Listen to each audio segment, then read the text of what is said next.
Hello, everybody. Welcome back to March Mascot Madness. Today, we are crowning a champion of our final 8 teams. We have 8 games for you. We have the Elite 8, the Final 4, the third place game, and the championship game all this afternoon. Sorry, I'm a little bit late today. We got a sick Beeb, so we're trying to take care of her the best that we can. Let's jump into it. We have 8 matchups, 4 matchups, and that we're down to 8 teams. Those teams are... There's my thing. We have LSU taking on Louisville. We have North Carolina, UCLA, Texas, Cincinnati, Kentucky, Arkansas. Any teams that make it into this next round we'll see at least 3 times today, which is kind of wild to think about. Let's jump in really quickly over here to challenge.com/MMM2026, and we can check our standings.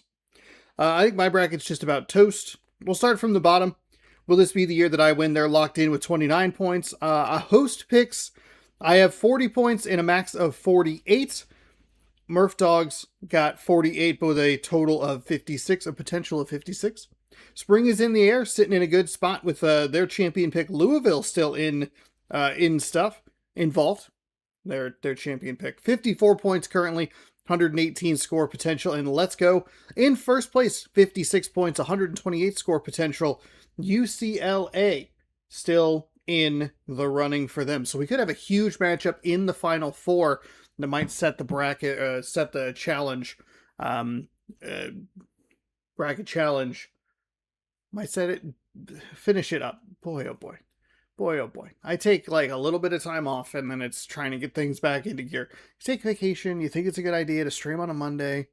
Let's jump into it. LSU taking on Louisville. Louisville is our #1 ranked overall team and LSU is right around 8. So Louisville will get the home seat. As long as they are in the tournament, they will be the home. They will have home court advantage. The other like kind of top 10 matchup is that Kentucky-Arkansas game a little bit later today. But let's get things started here as we jump, have our jump ball. We're going to set a poll, start a poll, and we'll go who wins. LSU, they're up top, or Louisville. Let me know down over there. They've reorganized where that aligns. Weird.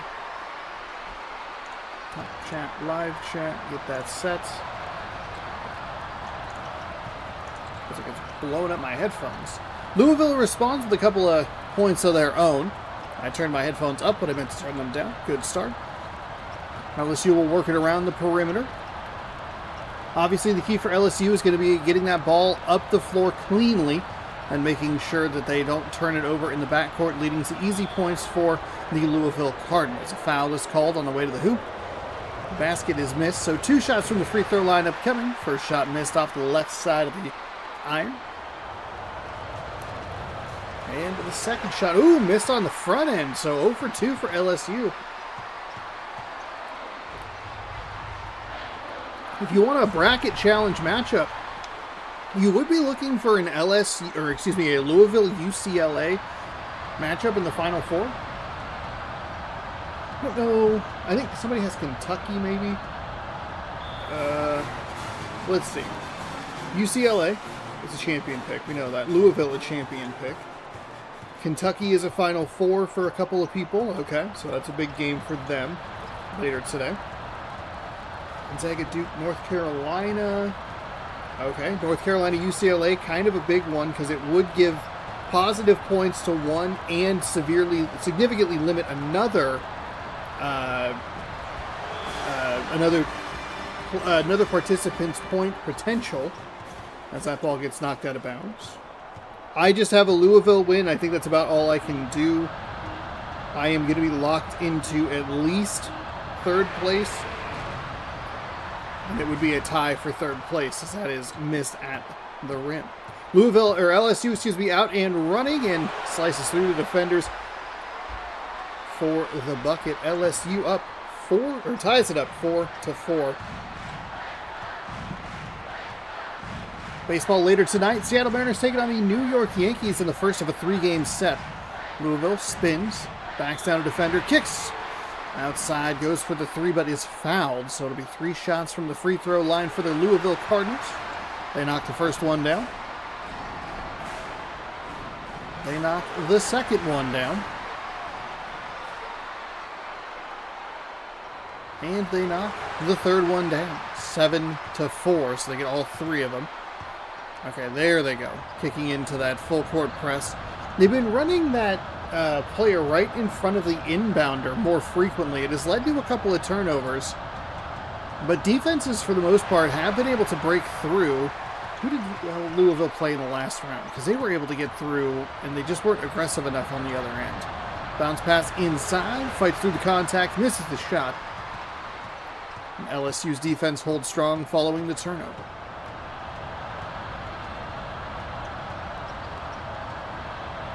Fades to the left off the front iron. No good.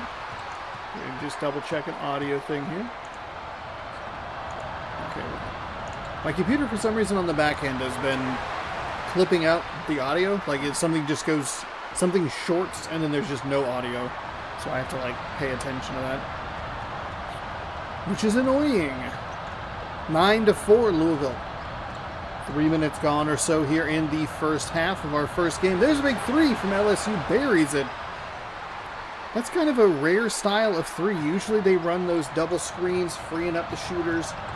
Instead, he just kind of took it and popped it. 2 quick passes inside. Nice block on the inside for LSU. Their defense is going to have to stand tall. They're trying to push the pace. You'll love to see it. Oh, but they throw an interception to the center. And Louisville will push it back the other way. LSU was looking for a tie, maybe a lead with a 3-pointer. Instead, they'll go bounce pass inside Louisville. And off the glass and good. That's been a more frequent shot as well during this tournament, has been that off the glass bank shot. It's been very effective. It has helped the mid-range game look a little better as Louisville is able to separate LSU from the ball, but not come up with a turnover. There's another 3. Pulls up. A couple steps beyond the arc and buries it. That's a good way for LSU to get back in this game. 11-10. Louisville on top.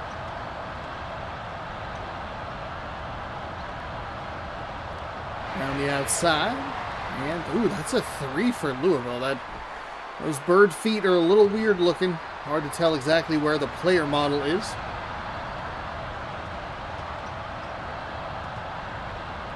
Trying to push it up the floor.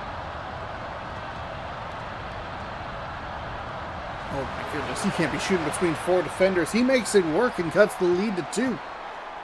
Wow. 2 quick passes inside. Circus shot, no good and no foul, but they come up with the offensive rebound. That leads to a foul. Louisville will shoot 2 from the free throw line. It's kind of a bad break for LSU. That circus shot so often leads to a foul call. For them to not get the foul call and for the offense to miss the shot. Kind of a big break, but maybe a bigger break is getting 2 missed free throws. So a couple trips to the line now have resulted in nothing positive for the offenses. LSU missed 2 free throws earlier. Louisville repays the favor, steps into the 3 and leaves it a little bit short to tip in. Rattles around, no good.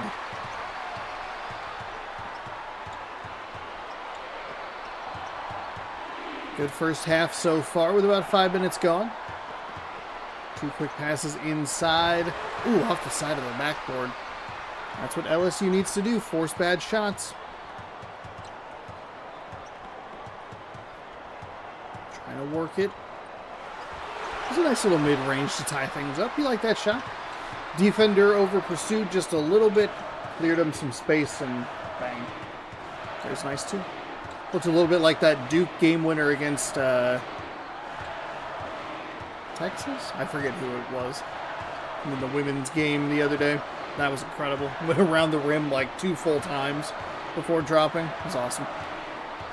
Then Duke got beat on one of the wilder 3-point shot, or one of the wilder sequences we've seen in March Madness, or I've seen. When they lost to UConn. Buries the 2 after getting locked up in that little glitch spot. Cardinals take the lead.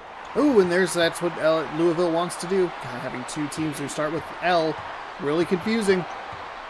When you're dumb like me, there's a 3 from Louisville. It is up. It is good. 5-point swing for Louisville, and LSU didn't even get the ball to half court. That's the power of this Cardinals defense. The computer does not know how to operate. And this game is very, very pass happy as well. So there's now 2 turnovers in the backcourt. There's another 3. It is, ooh, that's short. That's a big break. Because if all of a sudden, if that's an 8-point swing, that is huge. That's a huge, those are the runs that crush teams against Louisville. They even got it onto their side of the floor that time, and it's still a turnover. So 7-0 run. It was all knotted up at 14.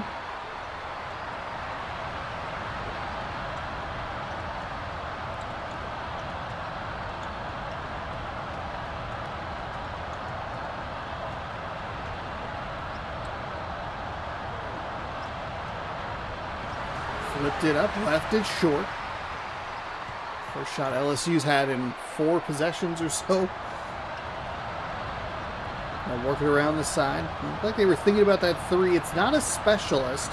Though they can make 3s. I'm saying that like if you don't have the 3-point sticker, you can't make it. Really weird defensive glitch. That was very odd to watch. The defender was in just an odd spot the whole time, and the game just kind of... It got to that weird spot on the floor where the defender just kind of moves out of the way for no reason. Stolen away. We have not seen Louisville this dominant in the backcourt all tournament long. They don't have the... their offense isn't on the side, though, where they're firing on all cylinders. That's been... I don't know if an issue is like the right way to phrase that, but Louisville has had more trouble, it's seemed, in this tournament than previous tournaments. And I think a lot of it has been the fact that the teams have been able to get through that backcourt defense. But it is still an 11-2 run here. 9-point lead. Louisville looking to close out this first half. Oh, there you go. If LSU, no, you can't leave it short. You got to go to the hoop. You got to go to the rack. Bounce pass inside. LSU on the defensive end has to be really good. Survive this run. Oh, you can't do that. It's got to be the bounce pass inside. There was just too much coverage there in the middle. Didn't have quite the touch to get it up over the defender. Sounds more like a piece of football commentary, but you got to layer the throw. Got to be above that defender, but before the other defender can get there. Bounce pass inside. Thought Louisville was going to come away with another steal. Instead, the mid-range game for LSU leaves it short. 25-16.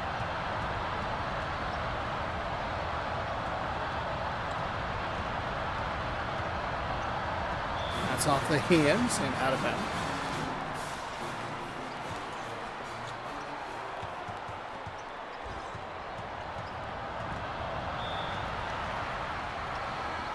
A defensive foul. I thought that was about to go out of bounds, but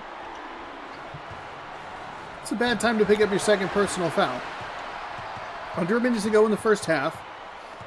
It's not the worst, I mean, but it does force the coaching staff to pull you from the game. I guess in this case, the game just kind of makes that decision for it. And it just goes, no, we're not letting people play with 2 fouls. Working to the wing. Fires it the other way. Contested 3 is no good. Defense rebounds. Double spin move for fun.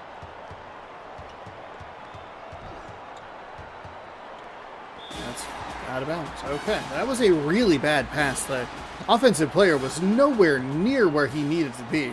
LSU is going to put on a little full court pressure themselves. If the center made the 3, it would have been the most Louisville-ass make of all time. The center making a 3 5 feet behind them. Probably more. But well beyond the arc. There's a nice block on the inside, but can't come up with the loose ball. LSU's defense has been good, but it needs to be great. Which is ironic because they're Tigers, and you're great.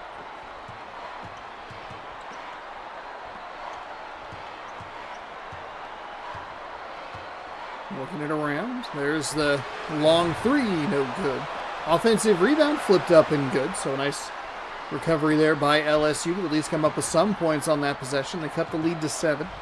27-20. 27-18, your halftime score. Louisville with a very solid first half, 27 points.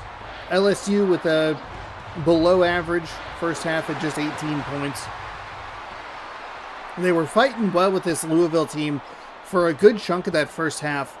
That's a beautiful alley-oop. That's exactly what LSU needs to do. They need to have crisp passes past that defense, break the full court, and then once they get it into the front court, aggressive to the basket. They cannot be having little mid-range pull-up jump shots. They can't be shooting threes. They need to beat Louisville inside in the paint. That was almost a goaltend, but instead it's off the front iron. LSU fades for 2. That's left a little short. I don't like that shot in any scenario in this game. Got to come up with a good, clean look. There's a good, clean look for the Louisville Cardinal. He buries it. Cardinals. Stanford Cardinal. Louisville Cardinals. And it's 32-22 as it's fired up the court. Again, good job by LSU. And a nice job there. They slowed it down. They had a one-on-one. Didn't really get the move to work and then just kicked it out. Let's reset. Hey, found a nice easy bounce pass inside. 32-24.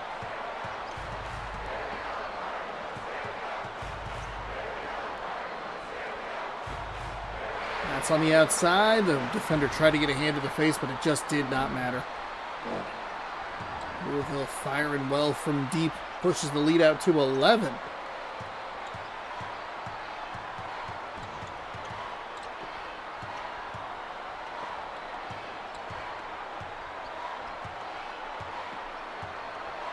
Going to the corner. Nope. Stolen away. Excellent read by that Louisville defender. I thought he had it. It's one of those where it needs to be just a little bit crisper, a little quicker. And then the Louisville defender had that extra split second to go, oh, I know what they're doing. As he tries to shoot it in between 3 Tigers. Not a good plan. Oops. Stripped away and stolen. Even when Louisville's making mistakes on offense or LSU is having a good defensive possession, that Louisville on defense has been so good at making sure that LSU is not consistently punishing those mistakes. Pass had a little too much air under it, pulled the defender off of his feet. Kicks it back outside.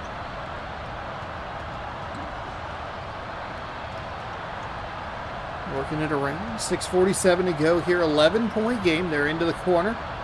Louisville almost backed into another steal. Instead, it's a nice 3 from LSU. That's a little bit more the pace you want to look at. I think the defender kind of had eyes in a weird spot because he started to move toward the 3-point line, but then as that pass got ready to leave the fingertips, you can see the defender kind of pull in just a little bit. Gave LSU the room that they needed. Offensive rebound. Nice block by LSU, and it'll stay on the Louisville side. And a nice steal. Okay. This is where LSU, there you go. Nice push. Push that pace. Cut the lead down to 6.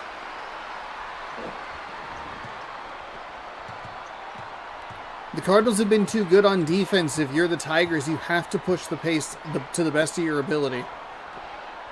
As consistently as possible as well. Because LSU hasn't been particularly crisp. Like, Louisville's been very good defensively, but they've also benefited from an LSU offense that's been a tick slow at times. They are getting it up the floor effectively. There you go. Nice job. That's an excellent job by LSU. I know they lost the ball in the steal there, but they pushed the pace. They got it to a one-on-one, didn't love the matchup, kicked it back out, just ended up in a turnover. Another block, and it'll be LSU ball because that Louisville Cardinal was right on the baseline. Touched the ball while he was out of bounds, so it'll remain an 8-point game. Louisville in a bit of a weird position defensively. Tried to get the little float pass inside. Offensive player had the angle. That's what you want. have him inside of the defender. There's a three for the Tigers. No good. Defensive rebound. Pulled down by the Cardinals.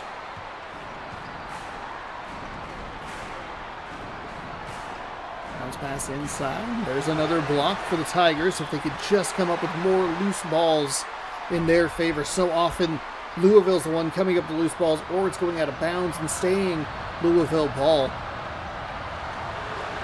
Matt completes the three-point play. Lead is back out to 11. LSU got it down to 6, but not able to get it much closer than that. It was all tied up at 14. Since then, it's been all Cardinals.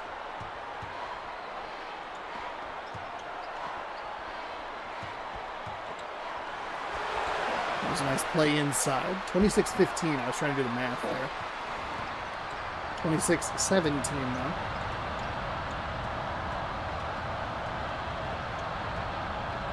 Two quick passes inside. Let's see with some good rotation. Kicks to the corner for three. It is buried. Don't love how effective it is. I mean, the defender was definitely late to the rotation, so it made a little more sense that time. Sometimes it feels like the defender has a paw right in the face, and then it's just an easy make for the offense. That one, upon replay, was very much like, hey, the defender was late. LSU leaves it short on the other side.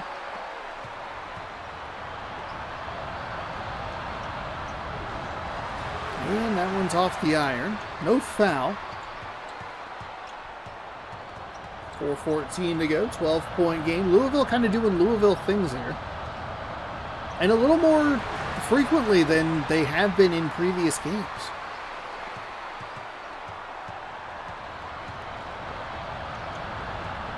Two bounce passes inside. Louisville in this game I don't think has ever finished any worse than third, so we've watched. There's a reason that they have 18 wins and just 2 losses.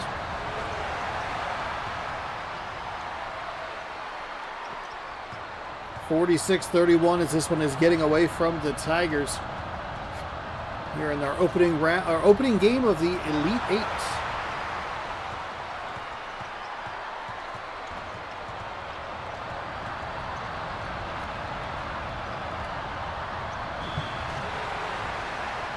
Oh, they're not going to let that drop?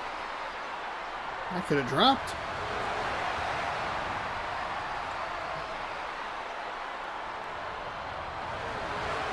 That is up and good. So 2 for 2 from the free throw line. Maybe should have been an opportunity for a three-point play, but hey, the game knows better than I do.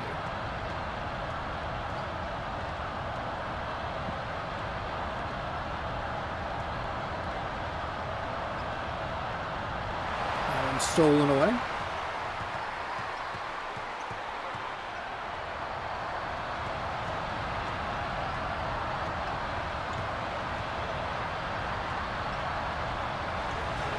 Left it a little bit short. It'll be LSU ball. I don't know. Usually it's at this point where you go, okay, you have to cut this to, what, 8 maybe? Over the next minute 15 seconds maybe. But, like, this LSU Tigers team just hasn't been consistent enough on offense to believe that they would be able to do something like that. There's immediately a turnover as I'm trying to think about that, and they come away with, they try to get the steal. I mean, they separate the Cardinal from the ball, but the LSU Tigers slides out of bounds.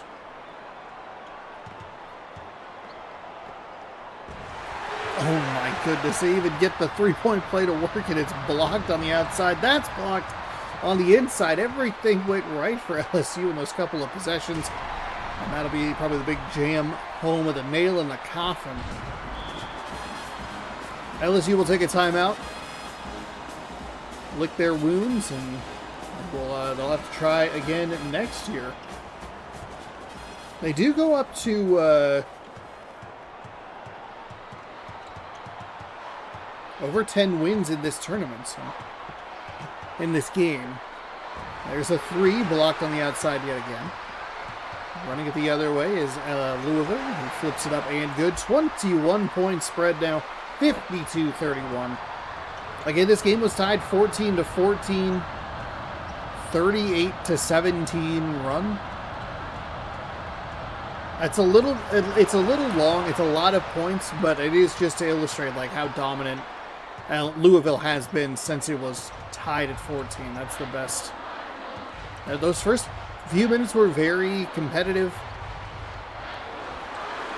But Louisville is ranked #1 in this game for a reason, or in this tournament for a reason.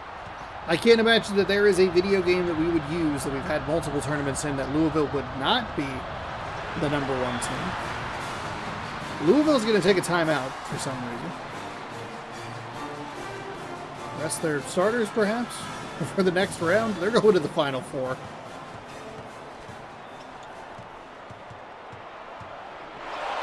That is stolen away. Those are the finishes LSU was needed all second half. For the most part, LSU did a pretty good job breaking through that defense. They did have a few turnovers in the backcourt, and it did look more like a classic Louisville effort than in previous games in this tournament. That was a nice steal. Push it up the floor. Slides by the defenders. I don't think there's no real reason for Louisville to play. I mean, you want to see them finish strong, but I don't think there's any reason for them to risk injury or fouls or anything. Like LSU is going to get 2 points. Wow, cool. Unless you're betting on the spread, which we don't have that.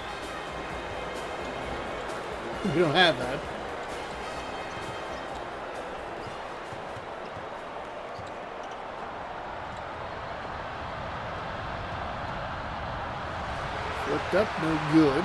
Offensive rebound or put back. 54-39, flipped. Oh, nice hook shot blocked.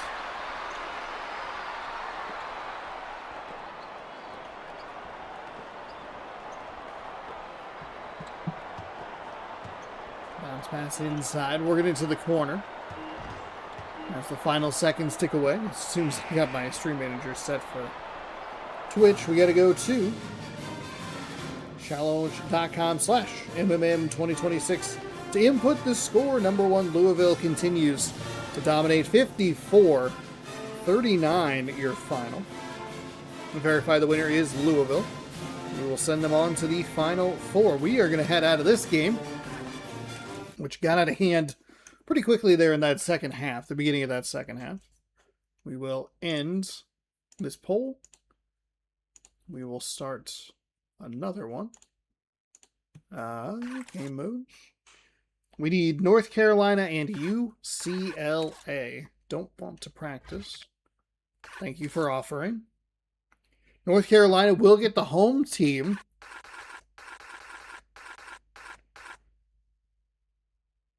And UCLA just a rank away from being the home team. All-American 10 minutes from the press box.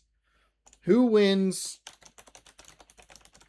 UNC or UCLA? UCLA. There you go. And we are underway. The away team yet again wins the tip-off.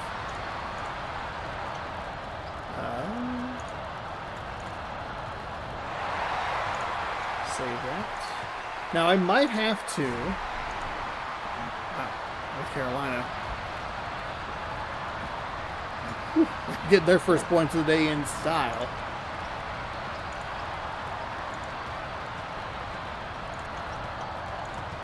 Two to 0. Now I might have to, when we get to some of these other rounds, I'd have to take a quick second to grab a thumbnail. That also might break everything, so maybe we won't worry about it.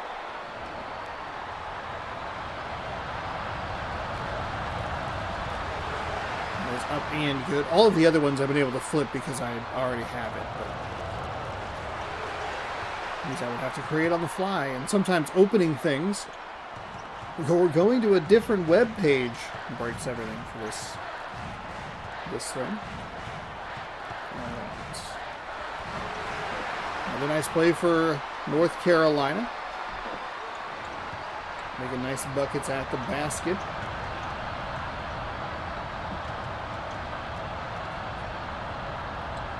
4-2. There's a bounce pass inside. Somehow got past that UNC defender. It looked like he was right in the way of the ball.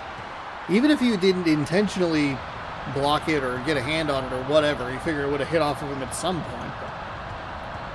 But warped right through him, and we have a 4-4 game with a minute gone here in the first half. The winner plays Louisville. If you're looking for bracket challenge chaos, you would be looking for a UCLA win here. That would put two champion picks, UCLA and Louisville, against each other in the Final Four.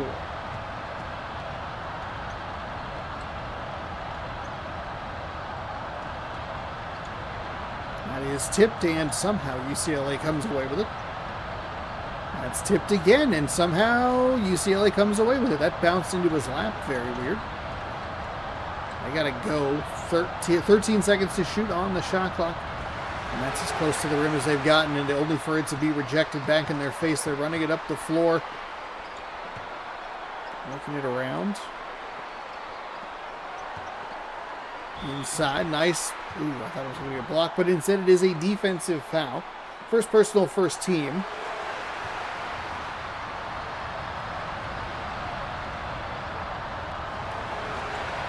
And 2 for 2 from the free throw line. 9-4. North Carolina out in front. Working with a little defensive... Oh, okay. A little defensive pressure in the backcourt actually works. It's a backcourt violation.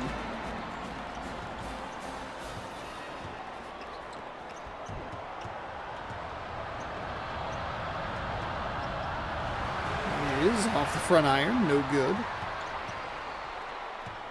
So North Carolina not really able to take advantage of the mistake that UCLA makes. On the flip side, UCLA doesn't give up points after making a mistake offensively. Defensive foul, first personal, second team foul. They'll inbound it from the sideline. A couple fans just standing on the steps, a little weird. They'll work it around into a couple of defenders and got it past the defense. I thought that was going to be an easy block, but instead it is a 2-point basket. North Carolina out in front here by 7, 11-4. They're trying to get that 3-point specialty play. It's a little slow. It just doesn't feel like it's run as crisp as it needs to be, but does not matter. Shooters are going to make those shots. Cuts that lead down to 4. So UCLA wants to try and put a little more pressure as they reach the midcourt line. Shook inside and buries the two. Again, you're looking at 2 possessions now where on the defensive side, UCLA has had a player in position, but just cannot come up with the can't come up with the blocks.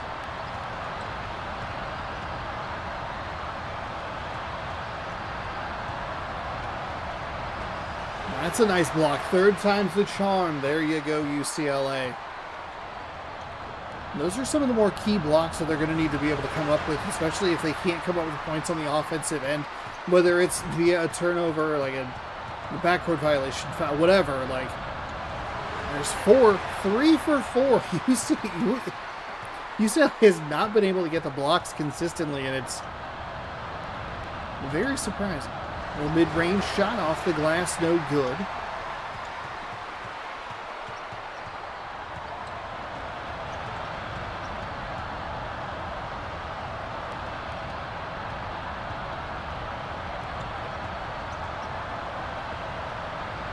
Works it around the outside. Ooh, got a hand on it, but can't come up with a loose ball. Spins, kicks back outside, tries to dribble. Good. Tough UCLA defense. Ooh, they can't do that. It's a big, hard foul with under 5 on the shot clock. It's such a good defensive possession going until they commit the foul. 1 for 2, 2 for 2. Or 1 for 1, 2 for 2. 10-point lead for the Tar Heels. Quick passes inside, flipped up, no good, they can't get it, he's right there. Had the look in everything, but can't come up with the bucket. And it's just not going UCLA's way, whether it's the blocks on the other end that it feels like the game should be giving them, or the shots that they're missing at point-blank range. UCLA's going to have to figure something out here to get some things rolling in their favor. 2 quick passes inside. It's a nice shot. I think you would like to maybe see a kick out for a potential wide-open 3, but the hook shot is hard to argue when they make it. It's hard to argue points and go, well, you could have done this differently. Well, you got probably the primary goal of an offensive possession, which is points. There's a block on the outside. UCLA knocks it out of bounds. It'll stay with North Carolina. 17-9 for those of you just joining.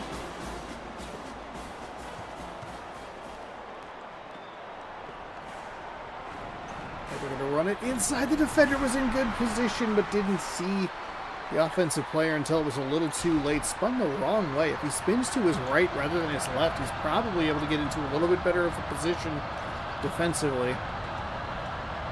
North Carolina doing a nice job responding to whatever UCLA is doing. I love that kick for 3. Just North Carolina saw what they were trying to do. Seen that a couple of times already. There's a nice block. Defense is just kind of reading what the offense wants to do. Maybe even baiting them into a bad pass. Like, if I take a step inside, that guy will look more open, but I know that I have the closing speed to get back out there, either put a hand in the face or just get the steal. North Carolina fouls UCLA, and he'll go 2 for 2 from the line. Cuts it to an 8-point game, 19-11. It's been a solid first half for the North Carolina Tar Heels. The UCLA Bruins have left a lot to be desired. Things have just not been going their way. Not sure if that was a block or what, but loose ball goes to North Carolina. There's another, or a block for sure. And 2 quick passes inside. Defensive foul, UCLA ball.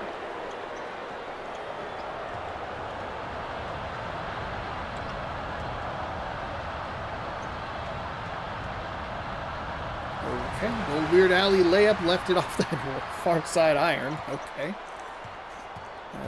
That's a weird play.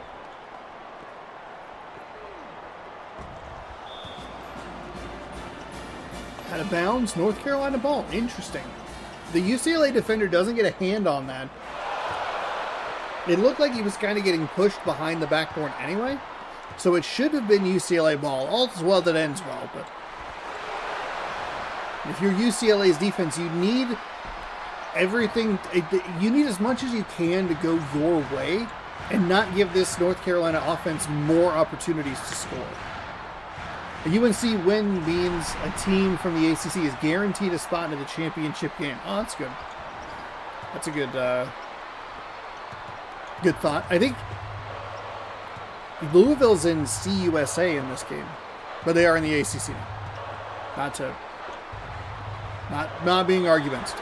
That is a foul. Question's going to be, was it a 2-point or a 3-point shot? Difficult to tell with the feet, but we will be able to tell with the camera angle on this second free throw. It'll just be a 2 free throw foul. See 1 vote for UNC in the chat. That's pass. Or 100% of them. I'm assuming it's 1 vote. I can click on it. I also typed that wrong, so that's cool. Thanks. Thanks, me. Really proud of you.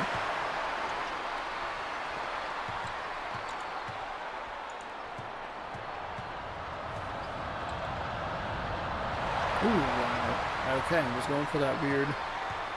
Is this game? Yeah, they're in CUSA. Off the iron, no good. There's a couple weird, like, remember when TCU was in the Mountain West?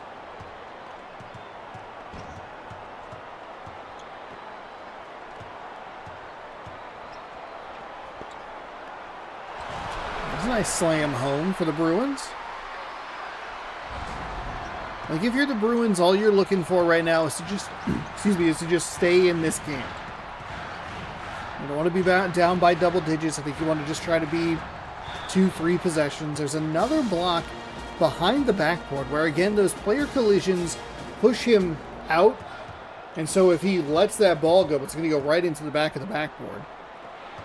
2 quick passes inside. There's a jam home. 25-16 there. And a very, very good first half. We're going to have a very good matchup if it's North Carolina and Louisville. Both teams with terrific first halves. It could be very much a Final Four-esque, like a very, like this is why you have the Final Four. The lowest rated team might be UCLA, unless Cincinnati worse ranked. Yeah, Cincinnati's 26.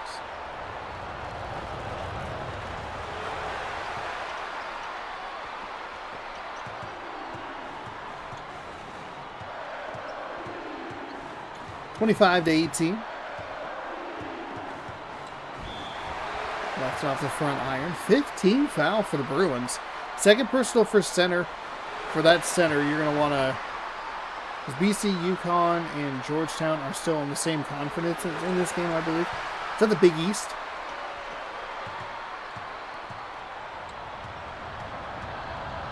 (27-18).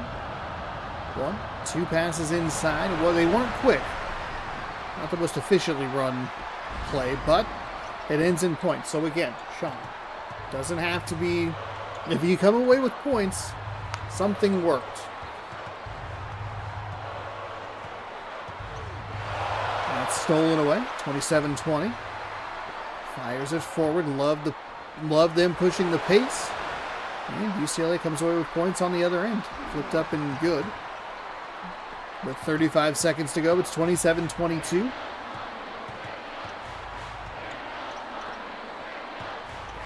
One. Mid-range. Got it.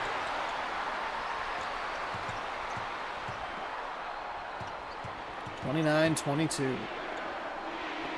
One. Bounce pass inside. Stripped away, but dove out of bounds. So it'll stay UCLA ball with 14.3 to go. It's a good break for the Bruins. They'll throw it in and get fouled. 6th team foul for North Carolina. So a lot of fouling going on here in this one.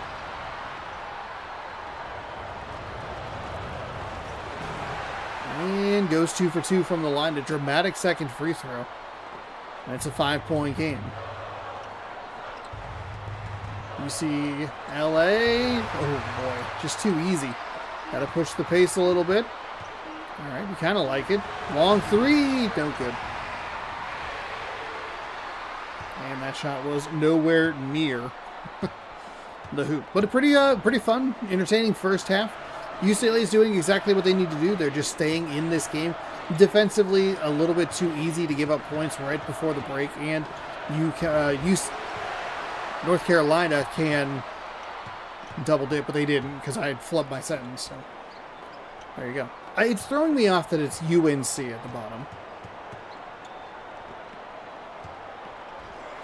Spins into a 3-point shot. That's going to be out of bounds. North Carolina ball. Looks like it kind of phased through the backboard. Quality 2004 gaming featured here on youtube.com/Seannosaurus and twitch.tv/Seannosaurus. Subscribe, ring the bell, all that stuff. That is an authoritative jam. Put some points on the board here in the second half for the Tar Heels. 31 points for North Carolina in that first half is really good. It's a pretty rare feat to see a 30. 24 for UCLA is better than I thought where they would be. And one of those first halves where if they were playing a different team, they would most likely be in a better position. Their big slam home.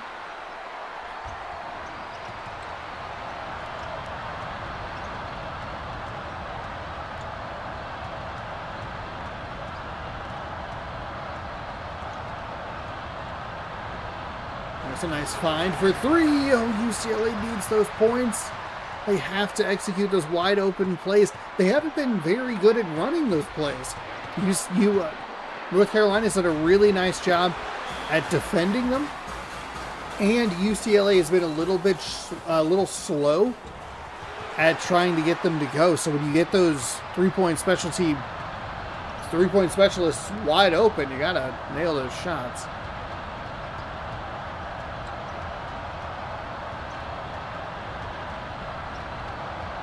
Okay, all kinds of moves over here.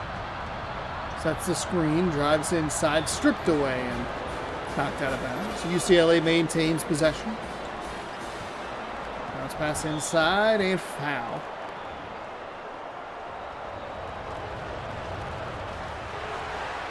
The bucket is up. The bucket is good. And it's 35-27. 35-28 now. Touchdown game and a football score.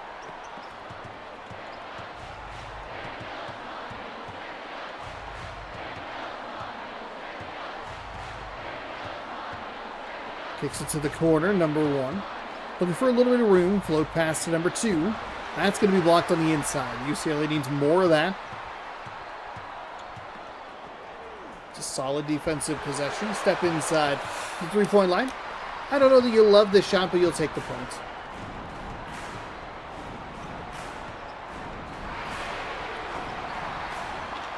Wow. That was a deep three with the defender in the face, and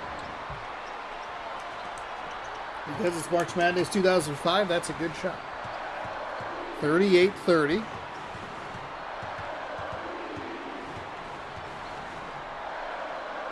There's a 3. Makes it a little short, 8-point game.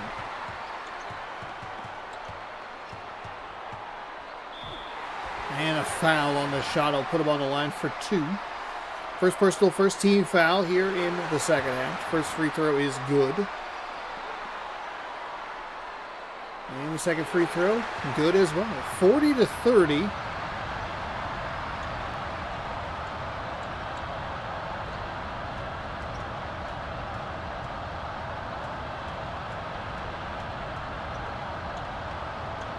Pass inside. Oh, nice. That's a good break for the Bruins.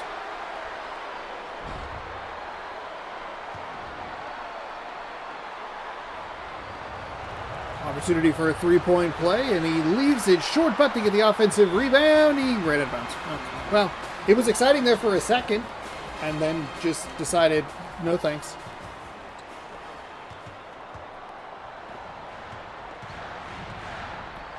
And then they just give up the easy points on the other end. That's a horrendous turn of events for the Bruins.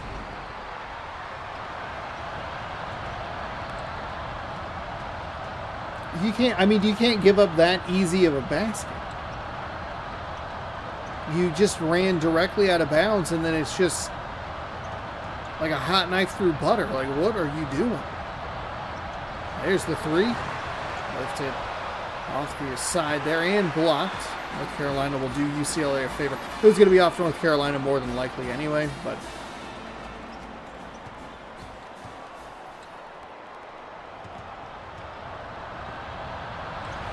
the 3 is up. The 3 is... Wow.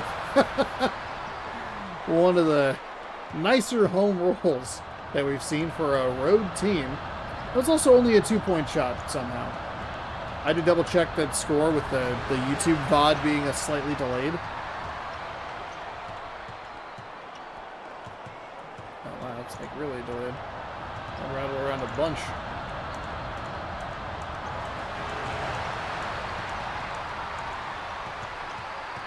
Can't come up with the points on that possession or that trip down the floor. And that's blocked. Actually, it's a foul, excuse me. Third personal foul, second team foul, so they will be likely coming out, not even likely, they'll be coming out of the game. Second free throw is good. 44-34 as we see a substitution. North Carolina putting a little bit of pressure in the backcourt. It proved to be an interesting decision with Louisville looming in the Final Four. That's a bounce pass inside. Both these teams kind of a surprising just 4-3 going into this tournament. Each would now be 7-3 if you include the 64-32 and Sweet 16 wins. North Carolina may be one of the more surprising teams that doesn't have a great record, though I think Kansas would actually take the most surprising team that has a bad record. They're the number 1 team in the country in this game. And they only had one win, I think, before. Nice block inside.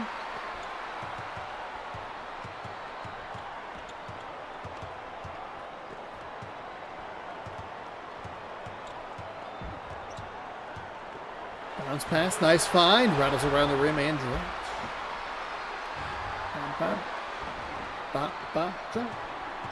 44-38.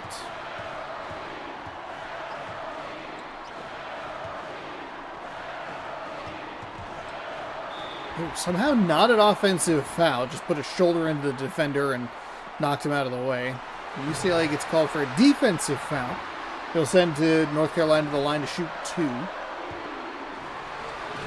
And off the front iron. That's a really big rebound for UCLA. So often in this tournament we have seen offenses miss free throws and come up with the offensive rebound. So for them to be able to come up with the defensive rebound, limiting them to just 1 point on that possession, is really big. And still UCLA doing a very nice job. Usually the narrative is that, you know, a team falls down by, I think they were down by 10, 11, and then they're able to get it to 6, and then they kind of fall back, and they kind of accordion back and forth. With how weirdly UCLA's been playing, that narrative does, in my head, flip a little bit of like, can you stay in this game long enough to get hot on offense, to get a couple stops on defense, and maybe make a run at this North Carolina team toward the end of the game? The problem is they haven't really shown us that that they have the ability to do that. So 2 for 2 from the free throw line.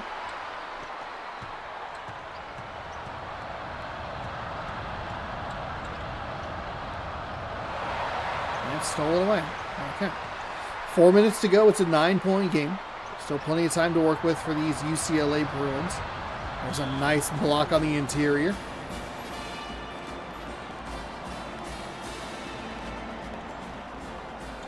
Two quick passes and a foul. Is that going to be a 3-point shot?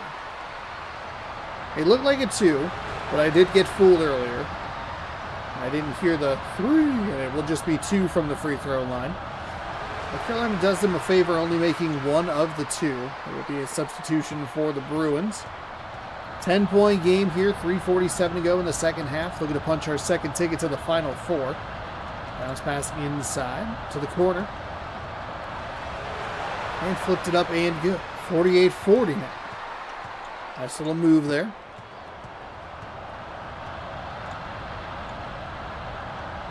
One, two, inside. Slam home.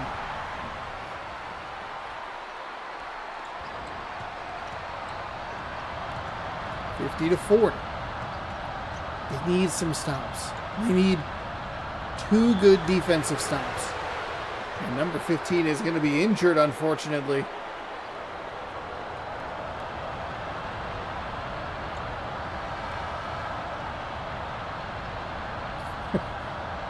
Now we get the best part is when the mascots have to come off the floor injured.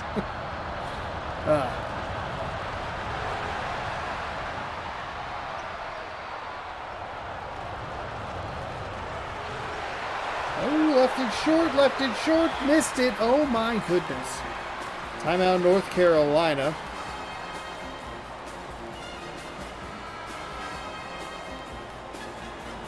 At 50-41, they're going to throw it the length of the floor almost.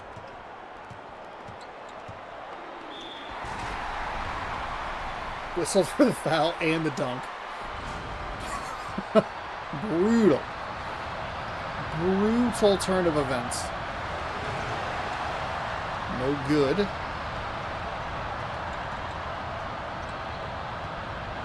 Off the hands. North Carolina comes up with the ball. I think that might have done it. I mean, those 2 sequences right there. Okay, if they made that 3. UCLA has a shot now that they made. If they made that 3, it was over. 1. Trying to back them down. Thought it was going to be the 2 quick passes inside. The 3. No good. Not even a 3. Is that wide? It was a 3. What's happening? Window, why are you being weird? Don't do that, please. That's a foul. North Carolina to the line to shoot 2. Makes the first. And misses the second, but the put in, or the tip in, excuse me, no good. And stole it. Okay. And there's a leg injury. He'll be out for the rest of the game. Not that it really matters, because they weren't really in it. I wanted it, I think that the narrative was, it was a fine narrative to try and spin that, like, UCLA needed to just keep the game close and maybe try to make a run at it, but they were more the team that couldn't get over a specific number hump. And I think it was about 6 points. They were down 11. They cut it to 6, a nice little run there, but they couldn't get it past that. They just slowly fell further and further behind. They're now down 11.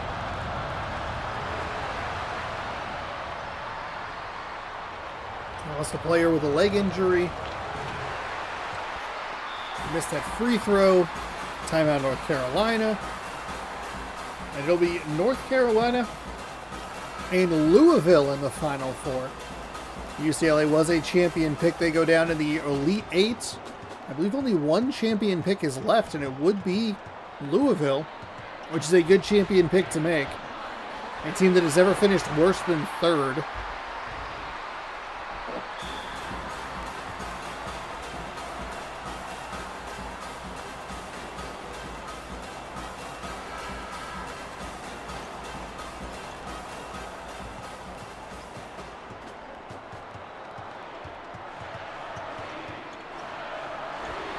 From the free throw line.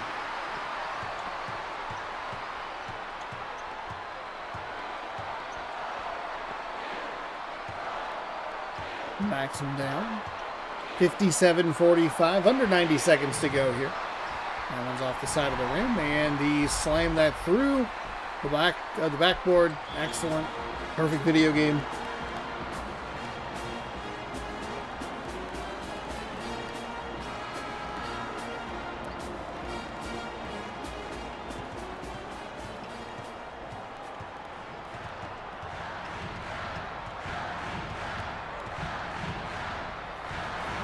Hook shot, no good. Starting to look a little uglier here for the UCLA Bruins. It was a fairly close game. It was at least a competitive game for most of it. But UCLA was just never consistent enough offensively or defensively. They've also picked up a tremendous number of fouls throughout this game. Both teams had more than 5 team fouls in the first half, which is a bit of an anomaly. We don't usually see that too much. They get 3 extra shots there, 2 extra shots. And then UCLA has piled on 9 fouls, so they don't even really need to, with a 15-point deficit and under a minute to go. So a lot of fouls in a shorter kind of game. Usually, 2 or 3 per team in that first half is maybe where it tops out at, but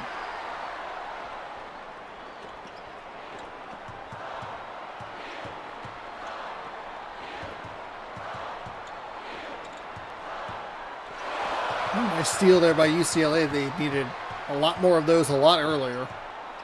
They also need to be able to turn these into points. Bounce pass inside. Back out. Fires across the floor. They are taking a lot of time for a team down by 13. Go ahead and get this ready. You can end the poll. Congratulations if you picked UNC. Who I wrote UINC? I don't know what happened there. Maybe? Who knows?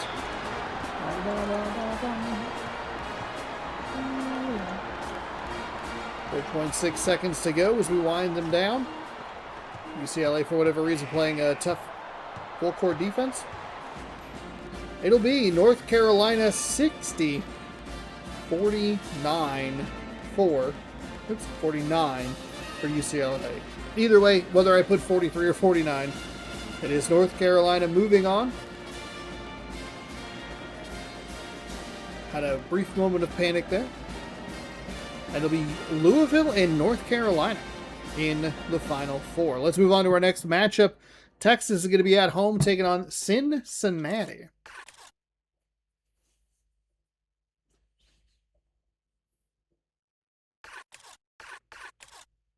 Speaking of Texas, they were the background there. Now, Cincinnati a lot closer to the front of the C's than the back of the C's. Texas Longhorns, number 17 overall. All-American 10 minutes from the press box. While we do that, let's start a poll. Who wins? Cincinnati or Texas? You can let me know there.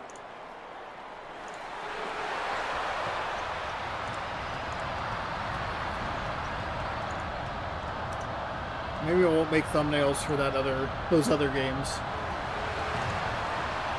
Just leave it as maybe like the Louisville one. There's a nice block inside. Bearcats. And flipped up and good. There's the circus shot that not only is called a foul, but is made as well. That was why it was so surprising earlier in the games when we weren't really seeing that. Just double checking that the audio is still working.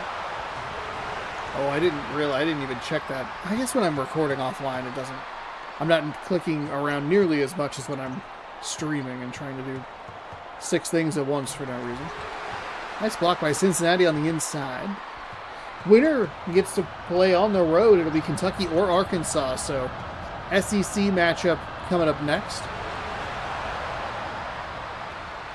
And we'll get to see both North Carolina and Louisville 2 more times, regardless of or 3 more times. Is it Elite 8, Final 4? Yeah, 3rd place.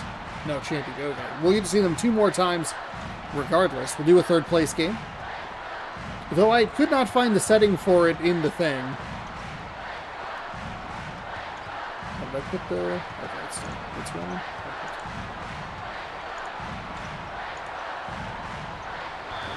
That's a foul. Oh, it's out of bounds. Excuse me, out of bounds. Cincinnati ball.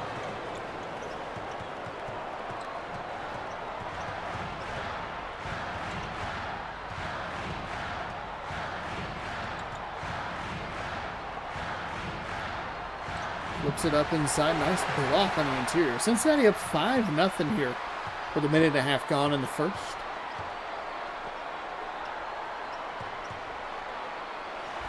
Little mid-range jumper.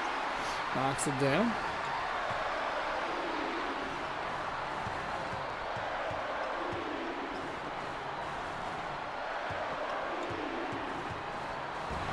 Oh my goodness, Texas is doing an incredible job inside, getting block after block after block. That time it'll be a foul. Should be the 2nd team foul. Ooh, and 2nd personal for center number 33. If you're curious, that is not Kevin Durant. He wore number 35. 1 for 2 from the line, so they will make a substitution.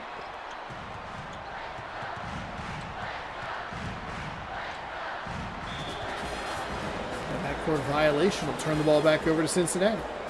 6-2.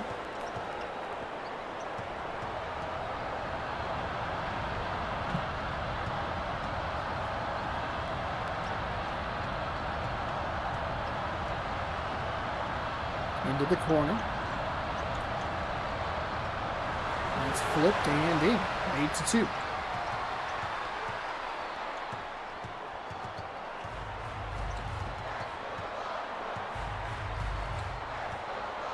Trying to find... Oh, nice move. Pump fake got him off his feet. Slipped inside and missed the shot. Would have loved to see some points there if you're the Texas Longhorns, but no such luck. That's a bounce pass inside. Not ran particularly cleanly. I think Texas did a nice job recovering, or reacting, I should say, defensively to it. This bounce pass inside. And off the rim, no good. And there's the first free throw good. The 2nd free throw good as well. 8-4.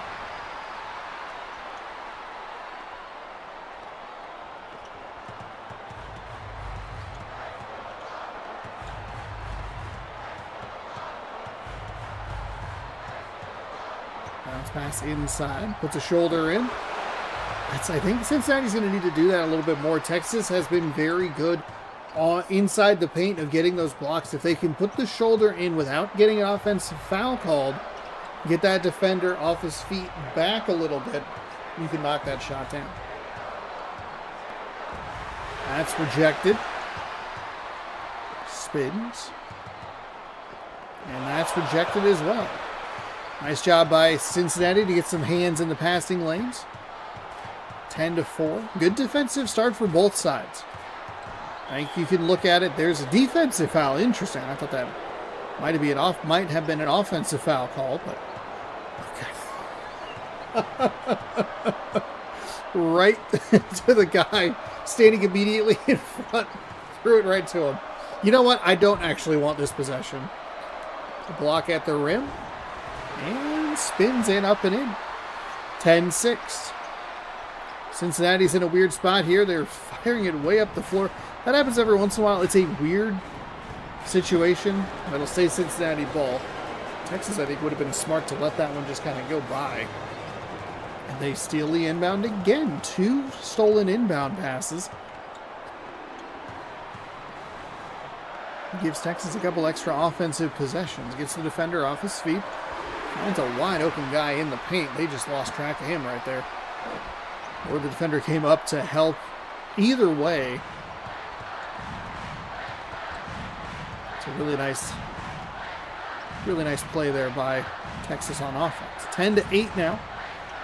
As the Bearcats got out to a good lead. A quick little run there gave them a bit of a deficit to work with.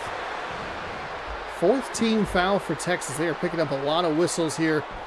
I do like that Cincinnati, even though Texas has been pretty good at getting blocks in the paint, they are fouling a bunch, and I do like that Cincinnati is putting the pressure on the defense.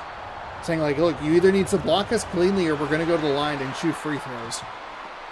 12-8.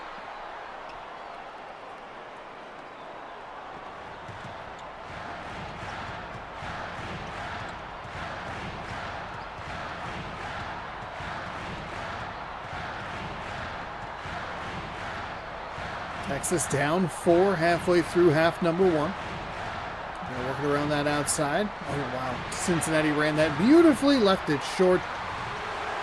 Oh. And I can't come up with points on either side. So we have a pick for Cincinnati in the chat. Good luck to you. Left-hand finish rattles off the rim and drops. You voted, they made a basket. Nice. 14-8, 4:34 remaining here in the first half. One more matchup here in the Elite Eight. We have Kentucky and Arkansas coming up next. Wide open 3 for Texas. That's what you want to see. As that was some of the bigger misses that UCLA had in the last game. It was a wide open 3 that they just could not come up with. That cuts the 6-point lead down to 3. Cincinnati is trying to run that same play, but they don't do it as effectively. Instead, actually, they run it effectively just in a different way. Texas got him off his feet on the defensive side, slipped in, and drove toward the basket. Just joined, pick Cincinnati to win poll because they are winning. Okay, you know what? That's fair.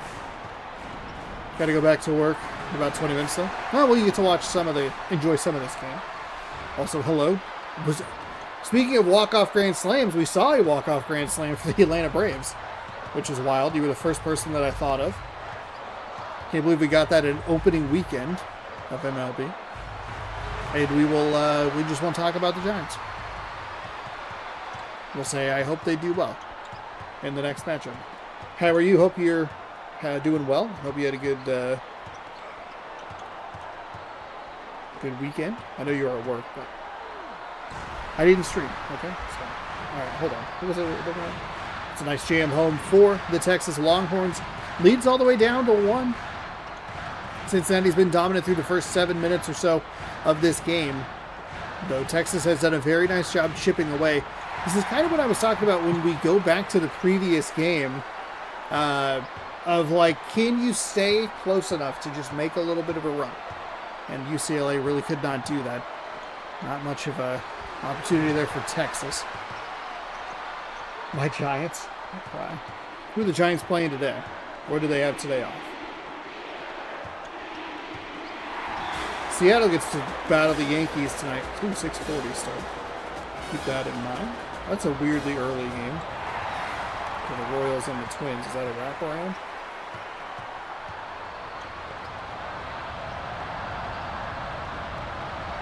No, just a weirdly early start. Huh. Yeah, big dumper, big slumper problem too. Yeah, I watched a little bit of some of the games, and it just looks like every time Mariners batters are taking swings, it's they're trying to get grand slams every time. San Diego. Okay.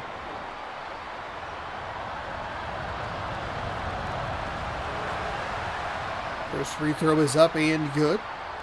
As Texas had the lead 18-16, now all knotted up at 18 apiece. 2:19 to go.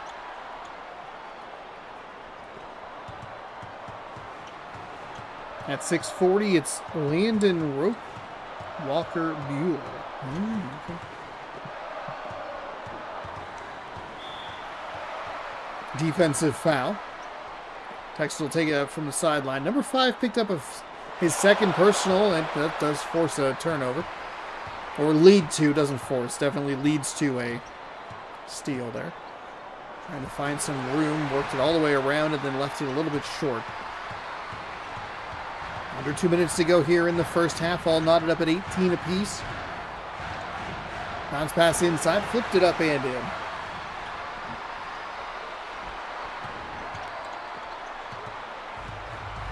Texas now up by 2.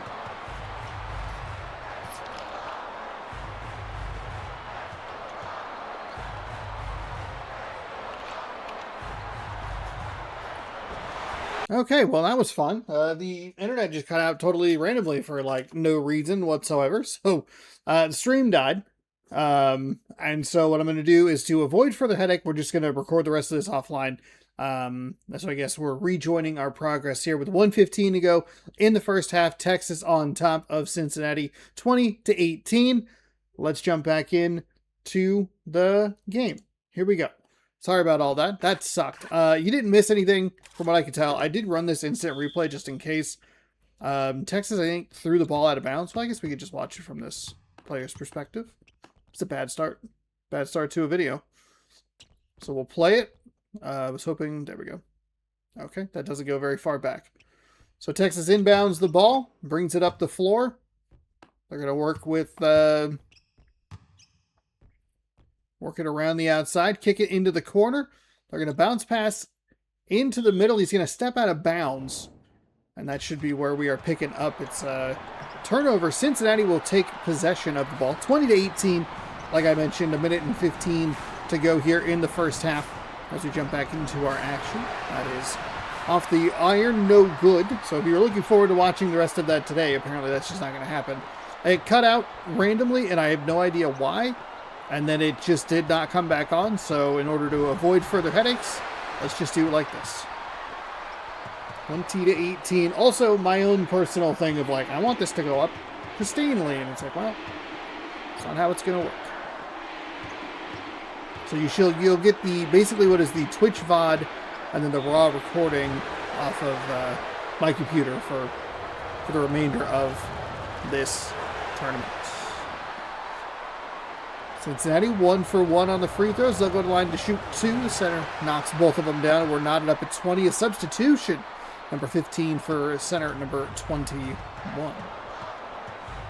The downside with this is I don't have the backup recording on YouTube, which means that I can't like double check the score or anything. That's going to be flipped up and in 22-20 as Texas goes right at that Cincinnati defense and makes the bucket. Winding down the first half. Still have 5 games left to go. This is going to be a very big file, so not looking forward to that. That's flipped up and good. 22-22. These offenses starting to pick up the pace just a little bit. I love Texas's aggressiveness there, and they were almost rewarded with a half-court shot.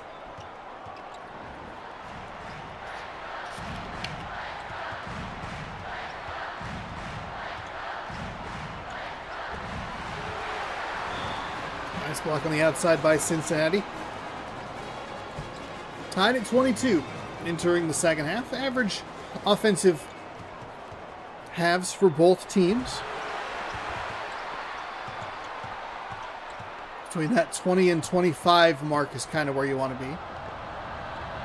There they are, running it down below. Nice backdoor pass, and it's a beautiful bounce pass finish to give Cincinnati the lead. Winner will play the last game, or the winner will play the winner. The winner will play the winner of Kentucky and Arkansas. It's been a rough day talking-wise, and then that irritation did not help. The three is up and bangs it home, 25-24. I guess the benefit of this edit will be the fact that when we take a little halftime break, it won't affect the recording run time.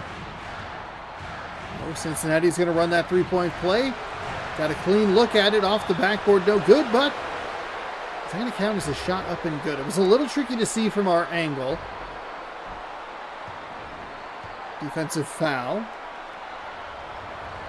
Cincinnati, out front, 26-25, and that three-point play swings the lead back in their favor, 27-25. With 9 minutes to go here in the second half. Third game of our Elite Eight coverage.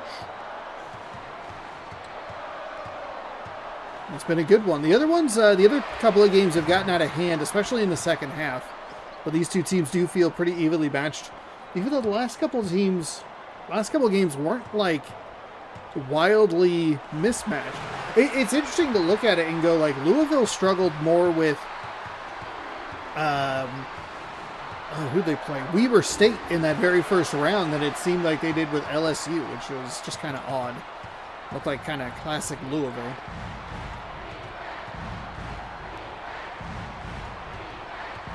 Working it around, trying to find the three-pointer. Oh, nice job. Nice move there.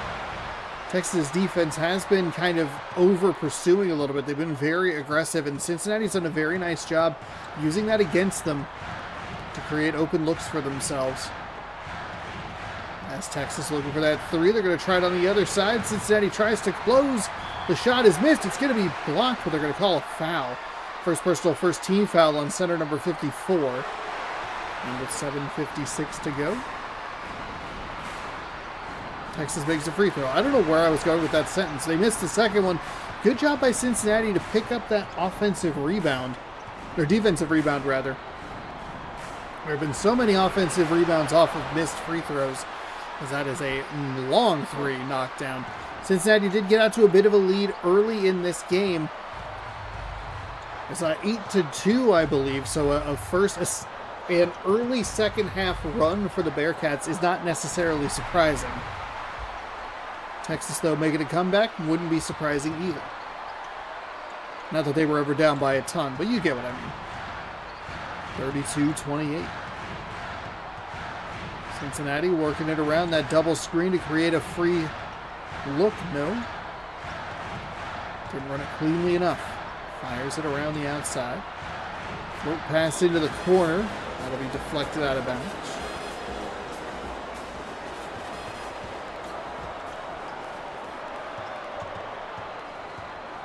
Trying to find some room inside. There's the screen. Kicks it into the corner. He just ran out of bounds. There was no reason for him to do it. It's a good defensive possession.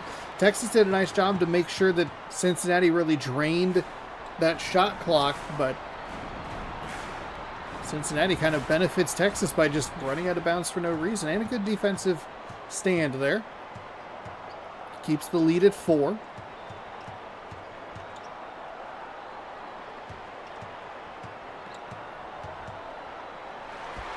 Trying again to get some of those moves. Oh, that's a nice jam ball move, though. He came through the backboard.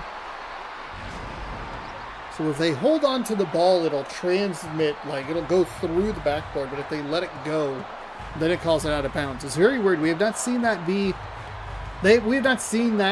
be as consistent throughout the remainder, like the other tournaments. Whereas this one, it's been surprisingly consistent in its funkiness. 34-31, Cincinnati leads.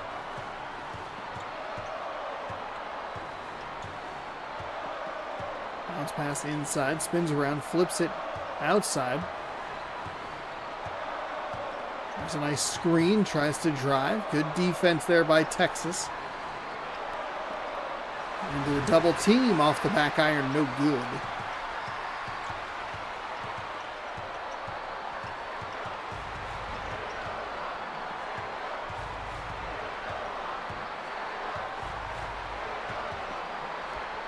Took a step in, but couldn't get it.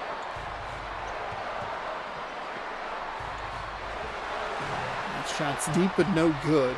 We have a couple of messy offensive possessions in a row for the both teams. Actually, I don't know why. Didn't need to single either team out. Both of them have had messy offensive possessions. There's a flip with the right hand, up and good.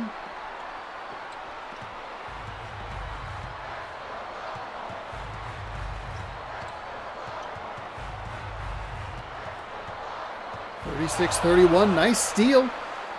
And good defensive lane filling by Texas to make sure that Cincinnati doesn't get an easy basket. Around the free throw line. And just can't get it to drop. Hit a bunch of the iron, but couldn't find the nylon. 4:45 left here in the second half. Bounce pass inside. Ooh, nice steal. Fired forward. That is no good.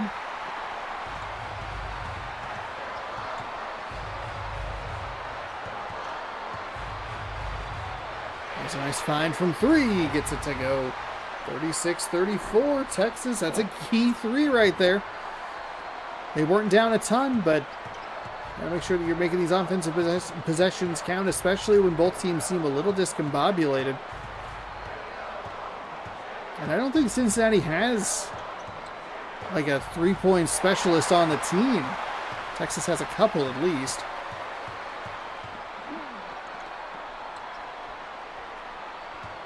Bounce pass inside. Number two up with the basket and drains the shot. 36 all.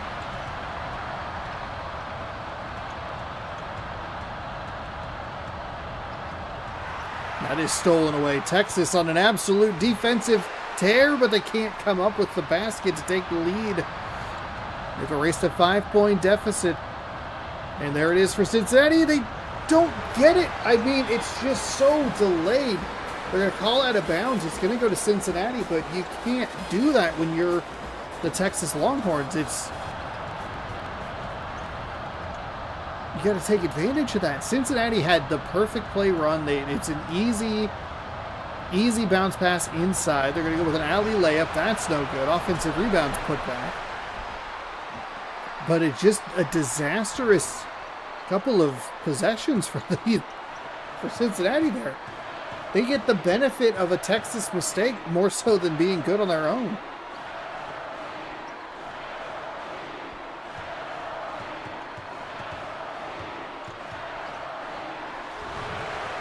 Nothing, and the putback is good. That's a nice offensive rebound there for Texas. Saw where it was going, slammed it home, and we're all knotted at 38. Almost ran out of bounds. So Cincinnati does have a three-point specialist. They just keep giving it to number 21, who has the speed icon, not the three-point icon. You ideally want to run those three-point plays to get this guy open. That's a horrible steal after a bunch of fancy dribbling. Or a horrible turnover, I should say. Texas, three, got it. 41-38, swinging it in their favor. Feels like Texas is on a roll right now. Cincinnati gonna have to figure something out here offensively.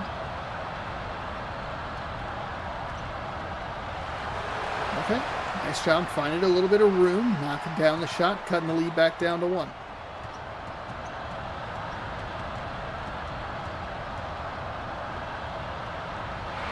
And there's a nice look at the three, but can't connect. Here we go back the other way.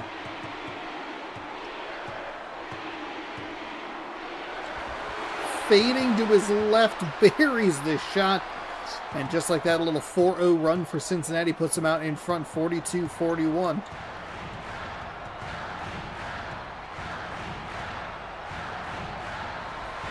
Three from the corner, no good. Texas living and dying by the 3 ball right now.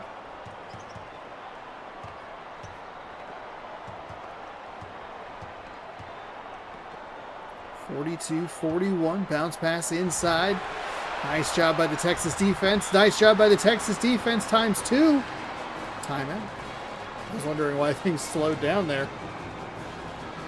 Cincinnati had a couple opportunities to get some points and push this lead out to 3, but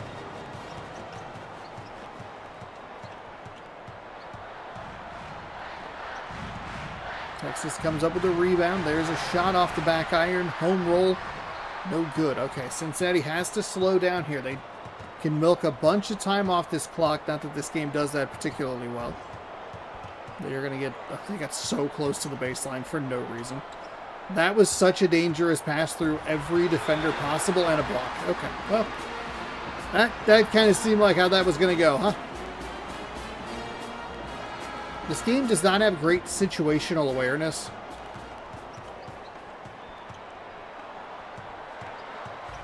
Texas a little lucky that they did not get a backcourt violation. He ran right into that player.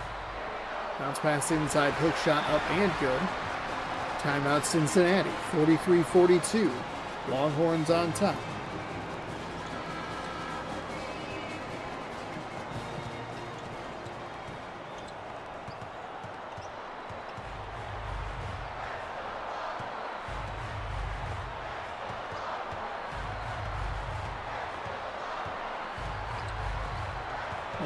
What do the Bearcats have? They don't need a 3, they just need a 2. Under 10 seconds to go. We're going to have to go for the win here. 2, 1. They come up short. Oh my goodness, the Bearcats use so much time to fall. 43-42. Oh my goodness. Now my computer has been giving me a bunch of audio problems. So do I need to commit? Or do I need to... how do I need to do this? This is so annoying. Stupid Ziply. There's no...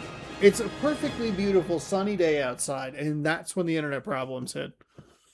It's like, what are you doing? 43-42 here. I think we're just going to have to commit.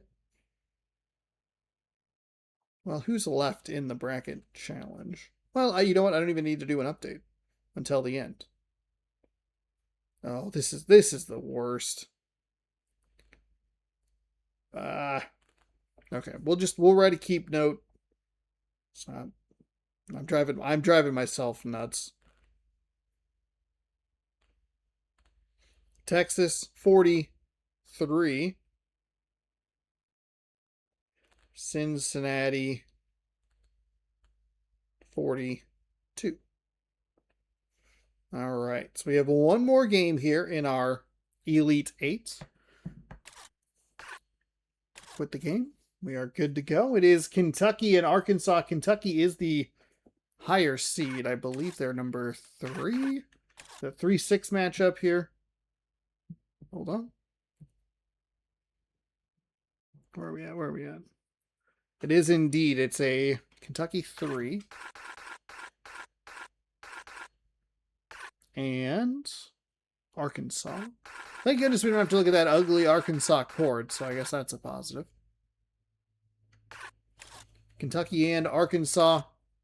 Kentucky's at home. All-America 10 minutes from the press box. You know how we do it here in March Mascot Madness. Thanks so much for joining. Thanks for hanging out.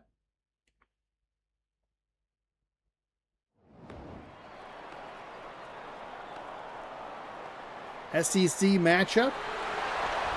The away team wins every single one, huh? Every single time they win. I've never realized that. The fall away 2 is no good, and we are underway here in Rupp Arena. Bounce pass inside, puts a shoulder in, fires to the corner, but it's intercepted. Empty possessions for both offenses to start this one. Winner gets to host the Texas Longhorns. As that ball is separated from the offensive player again, but slides out of bounds. It'll stay AR Kansas ball. That's blocked. They're going the other way. Does he have the speed to beat the defense? Yes! Nice little layup gets the scoring started. Kentucky up 2-0.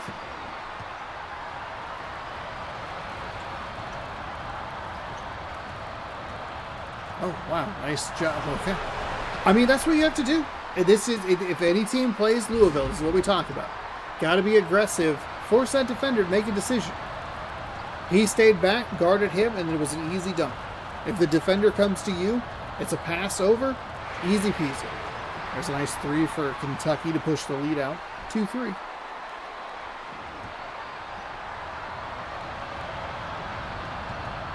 The full court pressure does tend to feel a little overpowered. Now, Kentucky doesn't run it quite as well as Louisville. No one runs it quite as well as Louisville in this particular version of the game. I think Michigan State runs it in 06. That'll be a goaltend.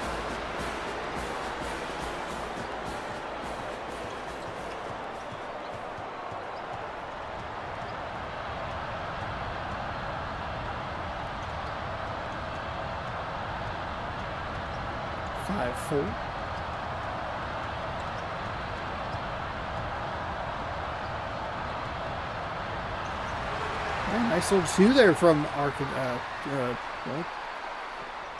Kentucky. Gosh darn it. They put the U in front of... I mean, I guess it makes sense because it is UK on the thing, but I got real confused with North Carolina as well. I thought that was actually going to go out of bounds. As Kentucky gets the steal. There's the bounce pass inside. 9-4, just like that. 5-4, 7-4, 9-4. Bing, bang, boom. Kentucky out to an early lead.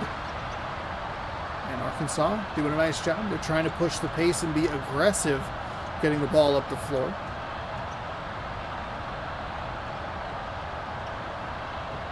Two quick passes inside. And the Razorbacks make it a 9-6 game. Couple minutes gone here in the first half.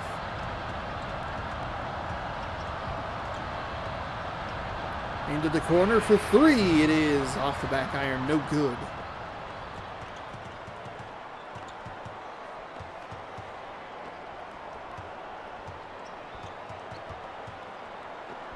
Into the corner. It's tipped and knocked out of bounds. 9-6. About blocked off the hand.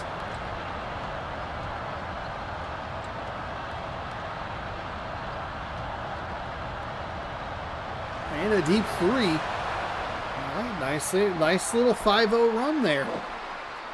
Just when I thought that it was going to start to be Kentucky pulling the, stretching the lead way out, and Arkansas does a nice job to recover.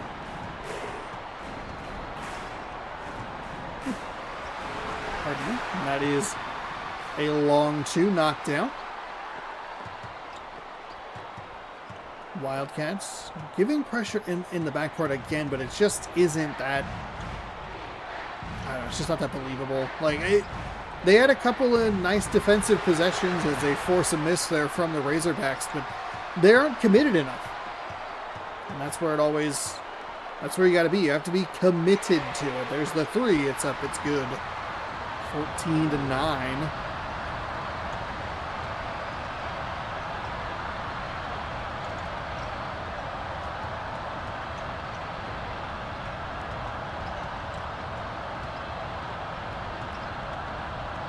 Up the floor, bounce pass inside.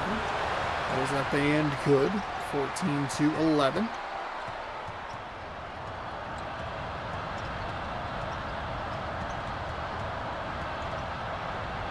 Into the corner. He's trying to find whatever room he can. He's going to draw a foul. Center picks up his first foul, first team foul. And Kentucky makes the first free throw.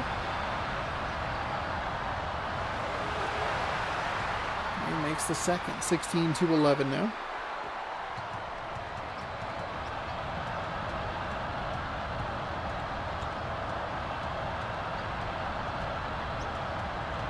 Sets the screen, works and kicks to the near side. There it is, bounce pass inside. That just, it works so well. And another time where we see a defender in like really good position, but just doesn't see that it's a bounce pass. It has the hand up, looking a little bit more for that overhead pass. Instead, it goes right through the leg. As they try, oh wow, I can't believe they actually came up with that steal and kept it inbounds. There were two Razorbacks right there where the steal happened. And usually you start to see that dive. You look at them, they're going to try and grab the ball, throw it back inbounds.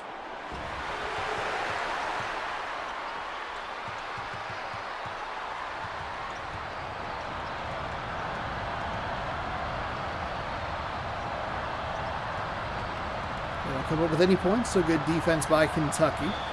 That's a foul and a hoop. We go to the line looking for the three-point play.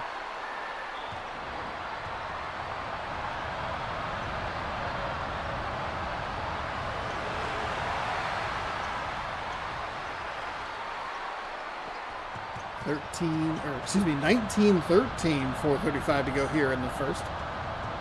Oh, don't go back. Okay. I thought he was going to go back across the line. He's going to try and drive in between a couple of defenders. Wow, neither defender collapsed as well as I thought they did. I thought it was going to end up being a block and was going to go, well, if you get blocked, why do you try to kick it to the corner? Instead, he's able to get through a couple of defenders, just like the Kentucky offensive player is on the other end. 21-15.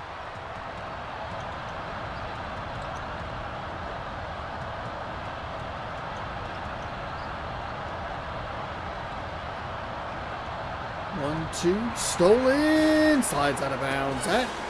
The court is just covered in butter, apparently, because they slide for so long. And Arkansas takes advantage. Not the cleanest offensive possession, but they come away with points. Hard to argue with that. 3:47 to go here in the first.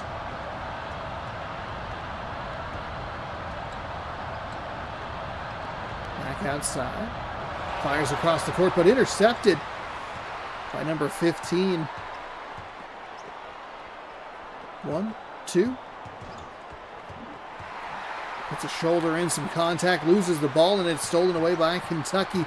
The Wildcats looking to take advantage of a bad break for the Razorbacks, but they can't do it because it's blocked. He's going to push the pace the other way and jams it home. 21-19. Nice defense there by Arkansas to make that offensive mistake less painful.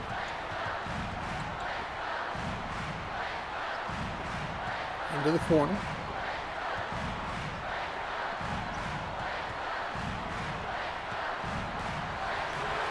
That's a nice defensive possession there for Arkansas. Can tie with a 2 or take the lead with a 3.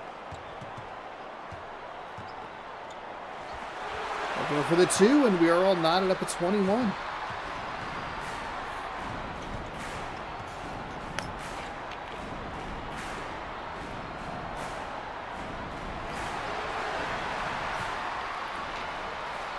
Kentucky, for the most part, has done a very nice job at responding to whatever Arkansas does offensively. And the steal there really helps things as they'll look for a corner 3. It's no good, but the tip in works. 25-21.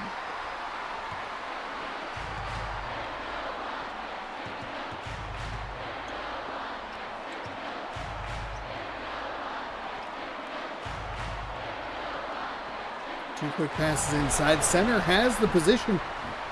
And spins right to the hoop. Fires up the floor.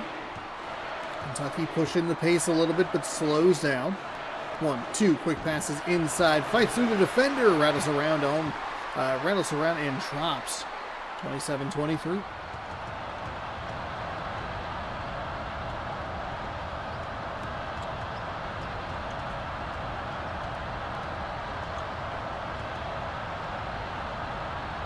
Two passes inside the hoop and the harm. And I look for a 3-point play. Arkansas again doing a nice job.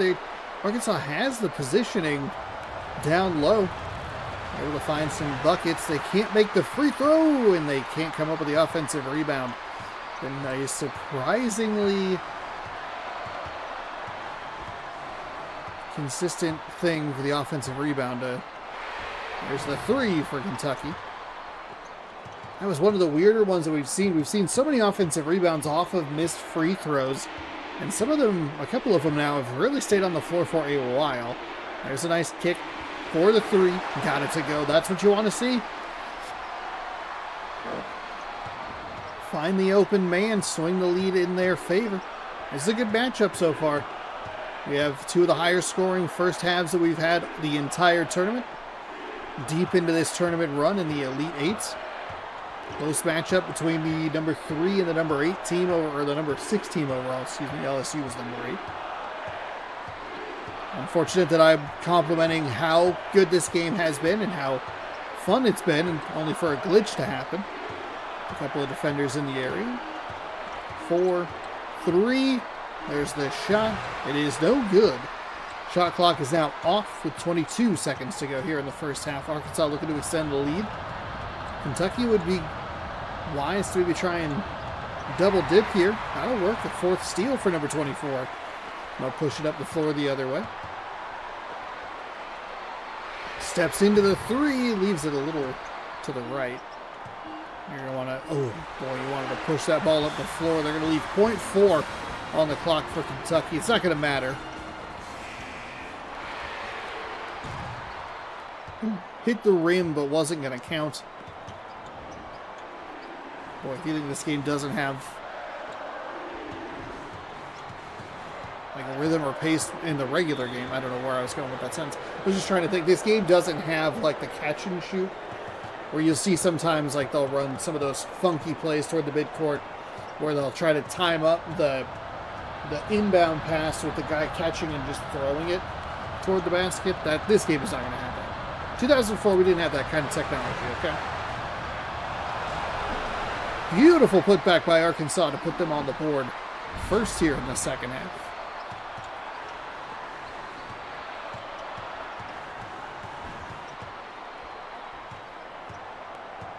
Coming up next, we have Louisville taking on North Carolina.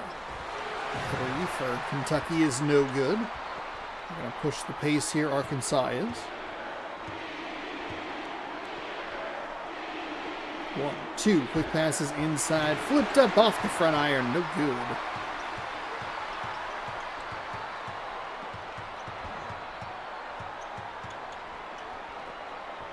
Passes inside, and no good. Okay, Kentucky a little cold coming out of the locker room. Again, 2 solid first halves for these teams. 28-27, I believe, was the halftime score. That is a hook shot that's no good. Defense rebounds. This is where Kentucky needs to...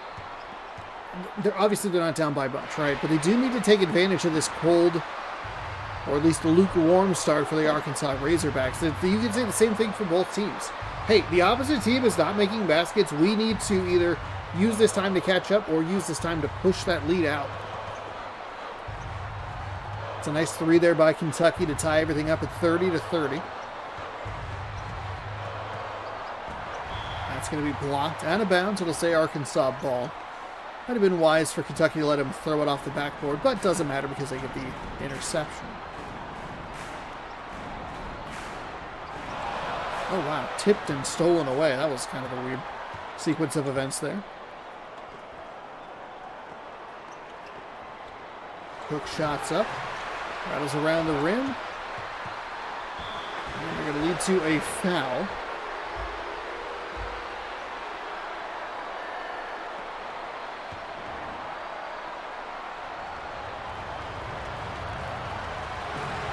First free throw is good. Reestablishes the lead for Arkansas, 31-30.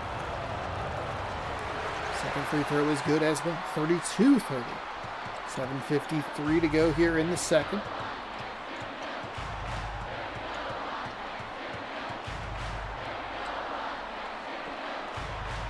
So the last time we see one of these teams, whoever loses, we get to see twice more.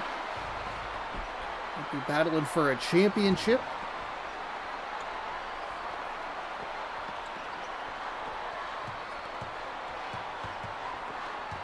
Oh, that was almost stolen away by Kentucky, but they couldn't keep the hand on the ball. It just kind of hit and dribbled out of bounds. Strong fire across. Bounce pass inside. And it will be foul. Third personal foul for number 33. They might have to take him out of the game.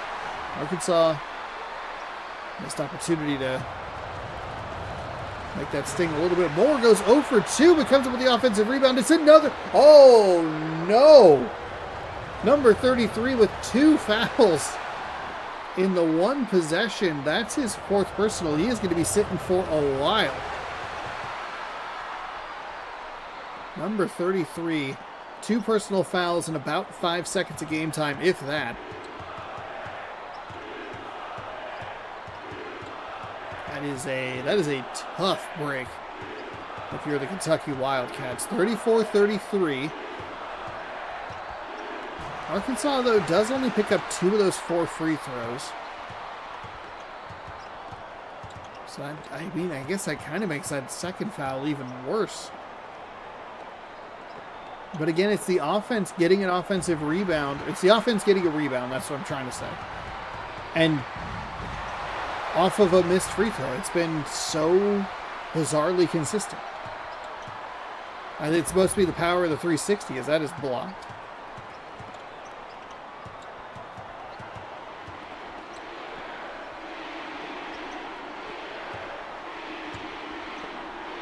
Kicks outside and fires. Oh, a foul. Number 32 picks up his first personal. 4th team foul already here for Kentucky. Of course, 2 of those coming very close together. So that number gets inflated just a little bit. It's 3 from the free throw line. First 2 are good. Arkansas has made their last 5 free throw attempts. That gives them a 4-point lead. That's the only way Arkansas has gotten points lately, has been from the free throw line, and Kentucky just falling apart over here. As they have a backcourt violation, down 4.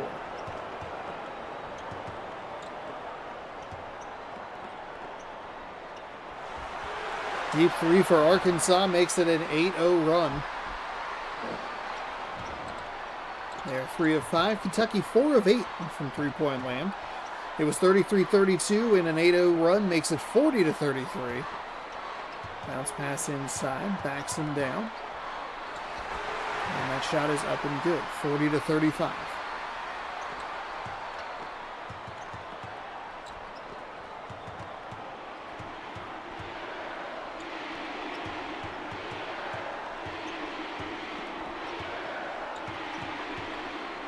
Working it around, fires back outside.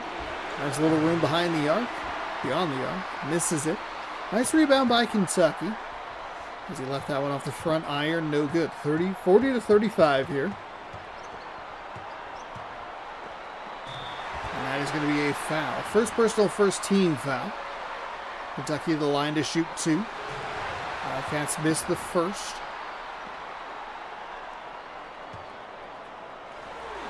And they do make the second. 40-36. 5:16 to go.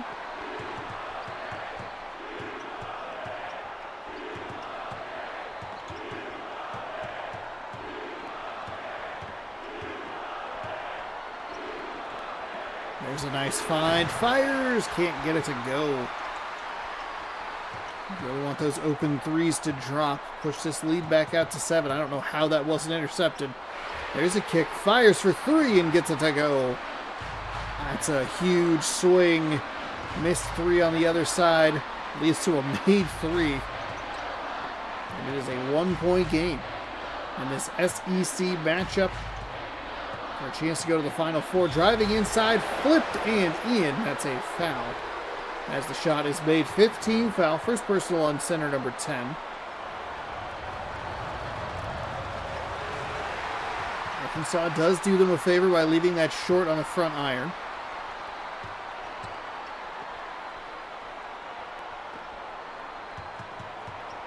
Works it around, fading to the right. Kind of fading like to the right, back.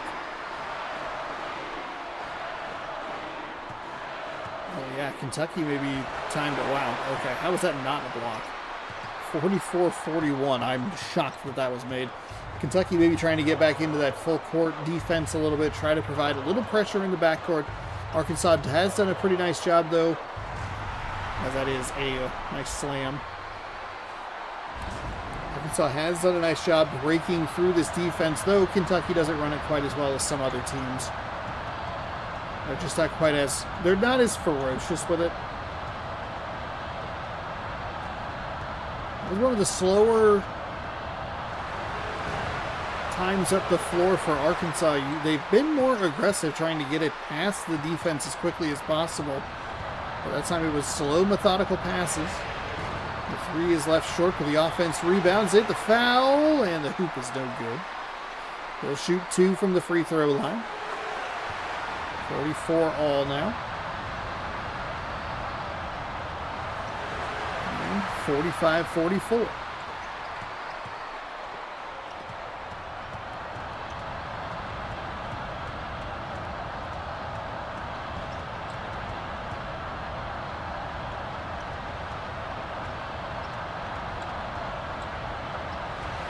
All kinds of movement and fancy dribbling could not buy him a basket. They're going to just push the pace the other way, leaves it short.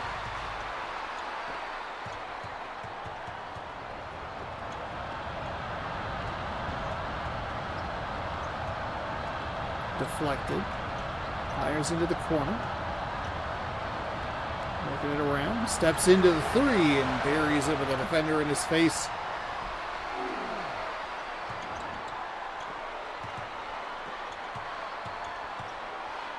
.45 remaining here, and a good one. The team's really been up by much.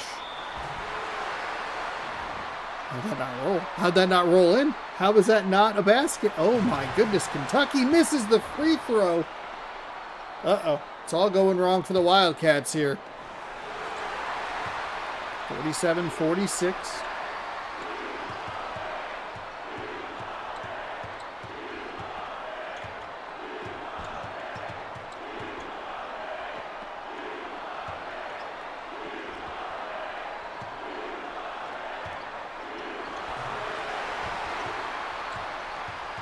Nice job by the Kentucky defense to provide an empty possession. Now they'll try to respond to the offensive end. They leave it short. Arkansas defense comes up with a rebound.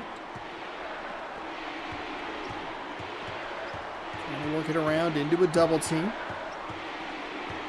Bounce pass back outside for 3. What a block on the outside. Oh my gosh, that's huge. And he's going to go the other way. Oh man.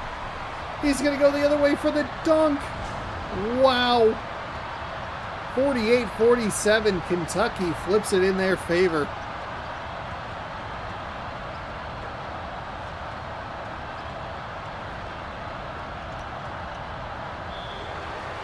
Oh my goodness, how did that shot go in? That was clean too. So the three-point play is completed. 50-48, a minute and 40 seconds to go here in the second half. 1-2 quick passes inside, left it off the right iron, but can't. Oh, he missed the dunk. Oh my goodness. We should be tied at 50. Got such a benefit. Oh, it's off the hands of the Arkansas defender. It's Kentucky ball. Or offensive player, excuse me. Kentucky with maybe some of the most fortuitous bounces we've ever seen in this tournament. There's a 3 with a hand in his face and buries it. Kentucky leads by 1. Wow.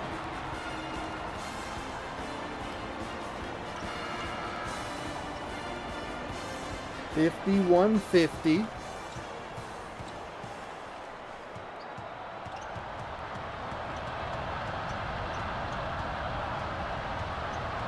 Arkansas running that double screen for the three-point play. He got it. Wow. Threes on either side of the floor. Huge play for Kentucky. I mean,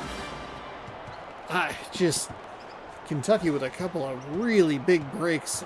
2 of them going really positively. There's a 3. Okay, back-to-back-to-back threes now.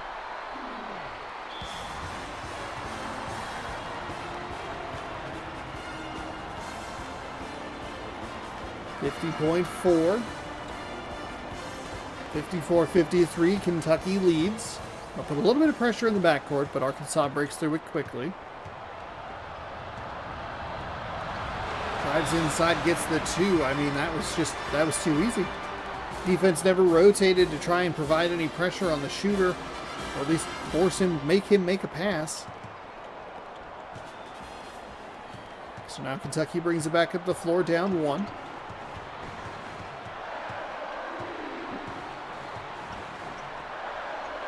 The mid-range 2 is up and good, and back and forth we go. These two teams that were fairly cold coming out of the locker room at the start of the second half, now all of a sudden red hot with under 2 minutes to go. I mean, just big shot after big shot. Kentucky providing a little resistance. Almost gets Arkansas to backcourt violate. That is missed. Defense rebounds. Oh my goodness. 5th team foul for Arkansas. Couple opportunities to get an inbound steal. One more opportunity to get an inbound steal.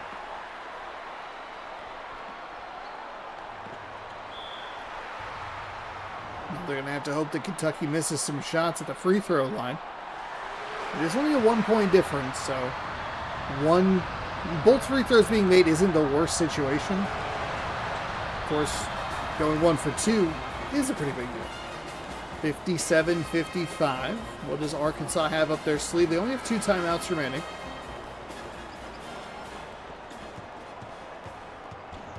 Trying to get it to the center. I actually really like that play. That's blocked. Man, that is a brutal way for Arkansas to fall in this one. Again, they could still go just 1 for 2 from the line, and Arkansas has a shot. 5.9 to go. And that will do it. Arkansas takes a timeout. But it is too little too late. That was the one time that they really should not have shot into a couple of defenders. Kentucky comes up with a big block. They'll heave a half-court hope, but it's not worth 4 points, so it doesn't really matter. We have Kentucky 59, Kansas 55. So 4-point victory for the Kentucky Wildcats, and that will do it for the Elite 8. We're halfway through this one. Thanks for hanging out. Hopefully you're enjoying.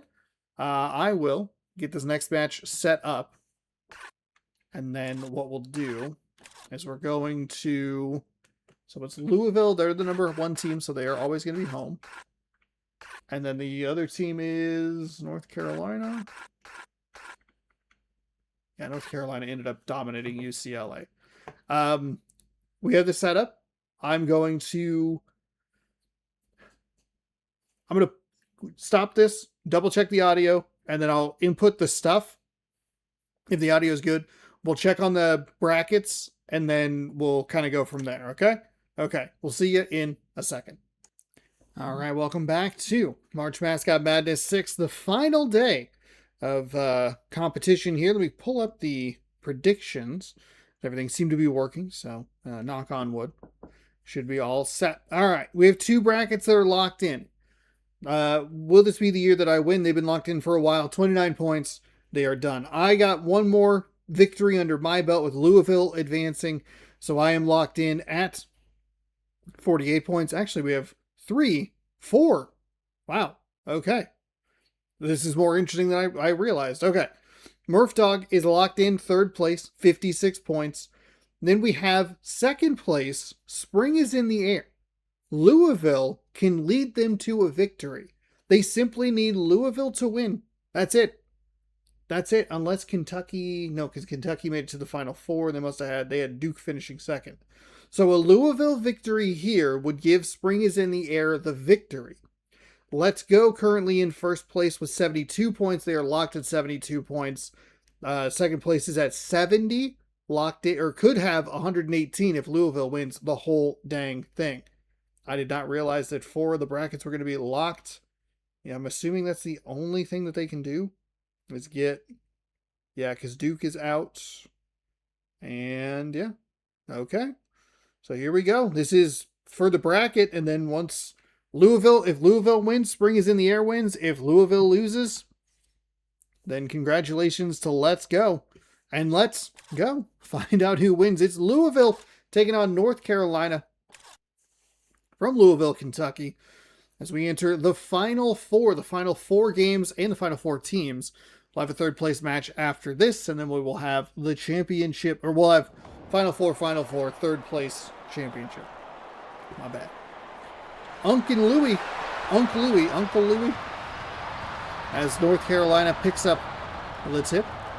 They'll go inside, and they will get that basket up and good. And North Carolina leads 2-0. This was pointed out that it would be an all-ACC matchup. It is technically, yes, but also Louisville is in Conference USA. This is a way back in 2004. Let's actually look up Louisville men's basketball. That might help us out. Wikipedia? Let's see.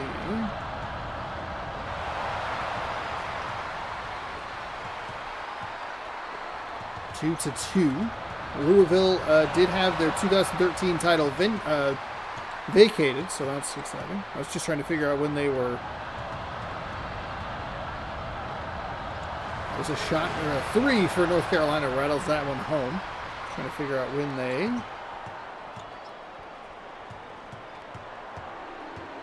Well, they had recruiting violations back in 1956, and then turns out that the 2015 scandal was a lot worse than I realized.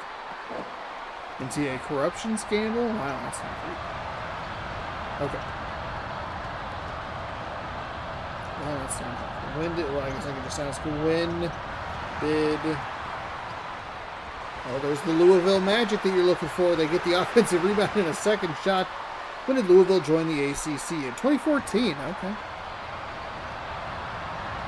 They received and accepted an invitation in 2012. And then they had to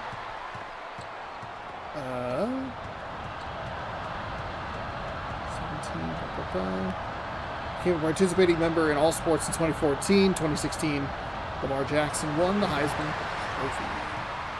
7-5, Louisville out in front.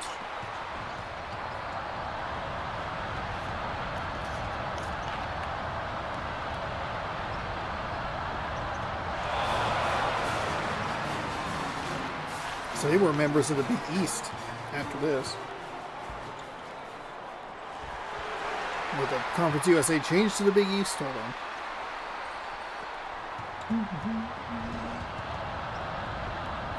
We're playing in the Big East from 2005 to 2013.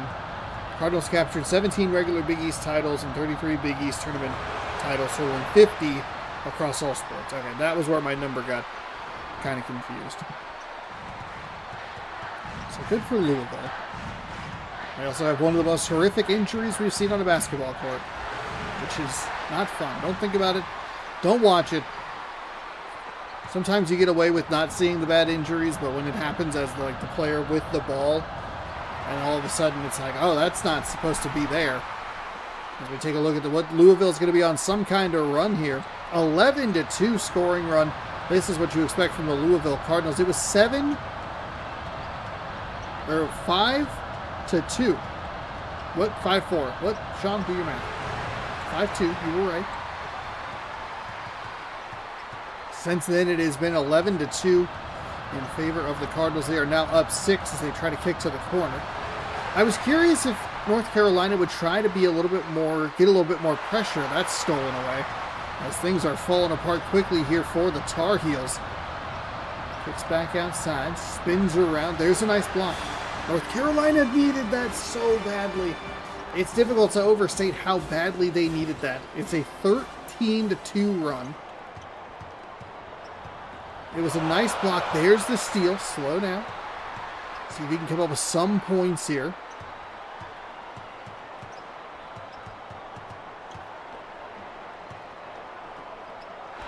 There's a nice jam home from North Carolina.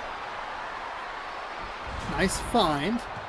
Streaking through the paint and getting the slam home.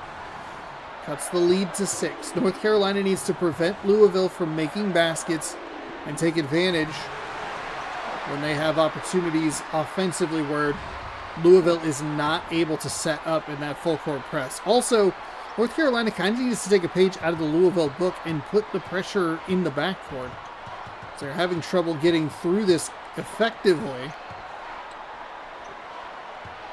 Unlike some other teams that we have seen. That is a nice shot. Louisville 8 for 11. North Carolina is 5 for 7. They just aren't getting as many shots up. That's because of the turnovers. Got a hand on the ball. The Cardinal dives to the floor and picks it up. 6-point game here with 5:37 to go. Louisville off to a very fast start. North Carolina, kind of if you double, would be average. You presume the first half is as effective as the second half of the first half. Well, Louisville had about 19 shots at that, huh?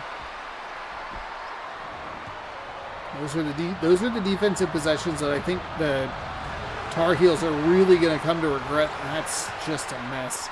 Should have been 2 extra points for Louisville, but just a good enough defensive effort from the Tar Heels.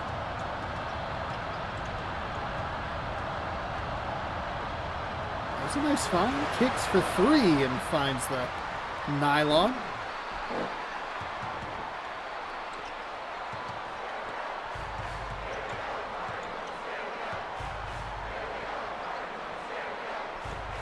Tipped and intercepted. Nicely done, North Carolina. Make it a fight. Show us why you're the number 2 team in the country. There's a kick, looking for another 3. Got it.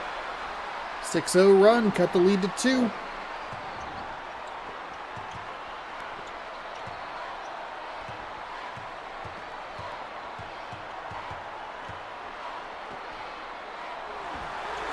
That's a nice shot as well. This is where Louisville thrives. It's the... he was almost out of bounds.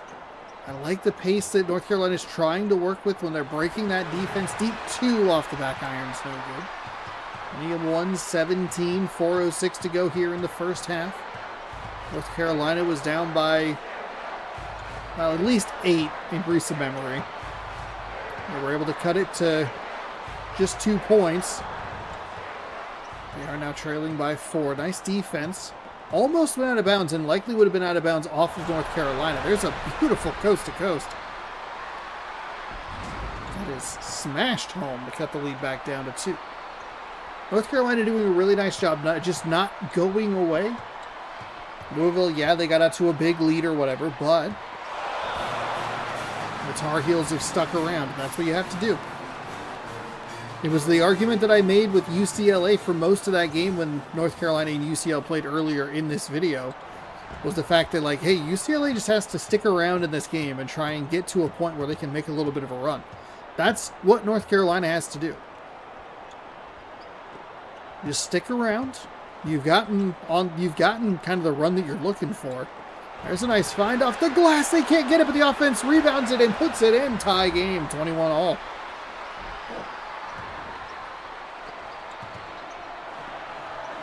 .305 to go here in the first.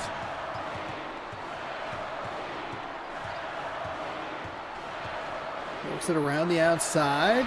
The 3 is up. The 3 is almost tipped back in. It hit the top of the backboard. Did not qualify as out of bounds. 21-all. That is a deep 2. No good. Carolina can't take the lead. They had the lead 5-2. Maybe not the most impressive number, but it has not been a coast-to-coast Louisville lead. 3 for Louisville is buried, 24-21 now.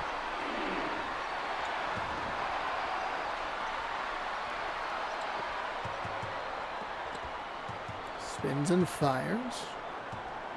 Pushing it up the floor in a backcourt violation. You can kind of see it coming as they brought that second defender in, chased him back toward the midcourt line, and that's a turnover.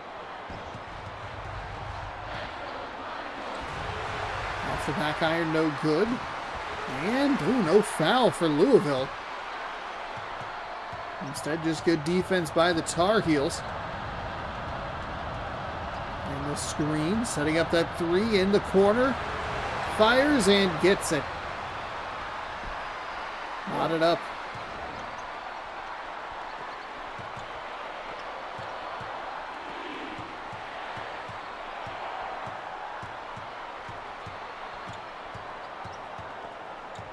Bounce pass inside. That's rejected. That's rejected. Ooh, got him off his feet. Drives inside, wide open. Two lefted short. Wow. North Carolina catches a break on that one. It was a good defensive possession. Multiple blocks in the possession itself. Kick to the corner for the three. Catch and shoot. Got it. North Carolina out front, 27-24.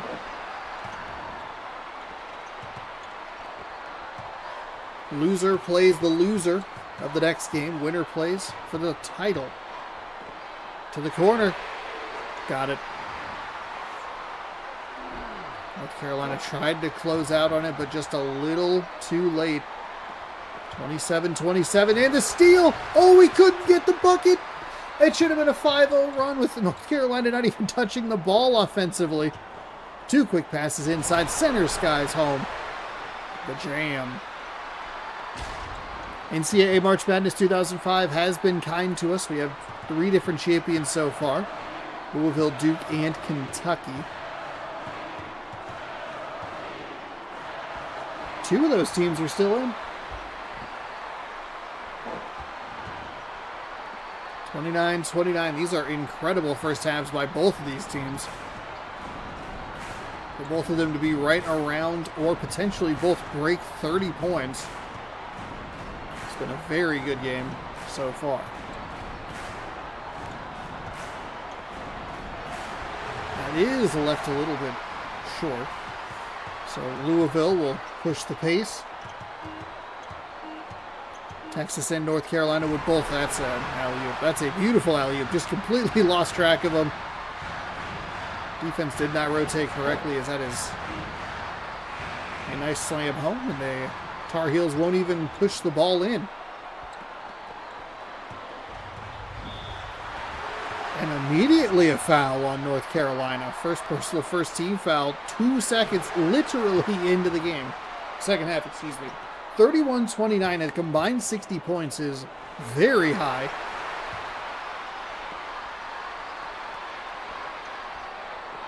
Pushing it up the floor. Spins, bounce, pass back outside. Off his feet, drives in. Gets rejected as he approaches the rim. Louisville going back the other way. A 3 for Louisville is no good.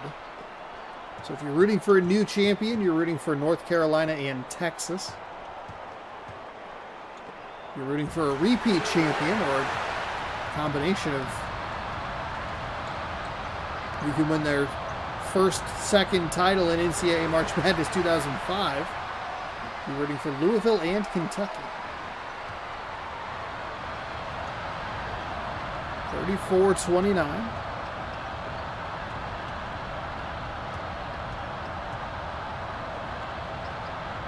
There's a bounce pass inside. Flipped up. Circus shot is buried. North Carolina finally on the board. Took them a minute to get there, literally. And Louisville responds immediately.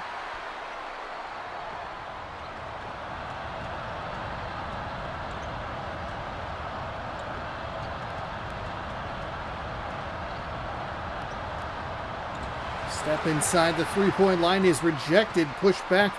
Driving back up the other, or driving up the floor, excuse me.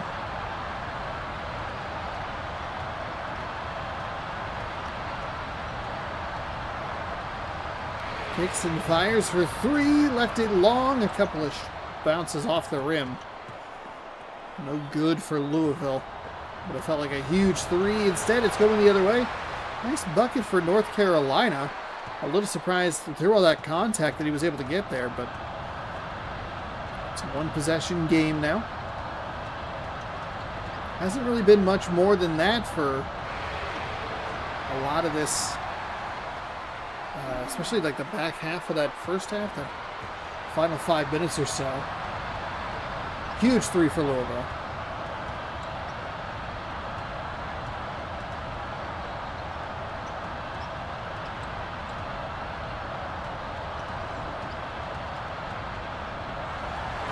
Oof, left that one short. Not a smart play for North Carolina there is it just left it a little short in between a couple of defenders. I don't think you really want that kind of shot. Good defensive stop though. Just trying to push. Oh no, that's horrible offense.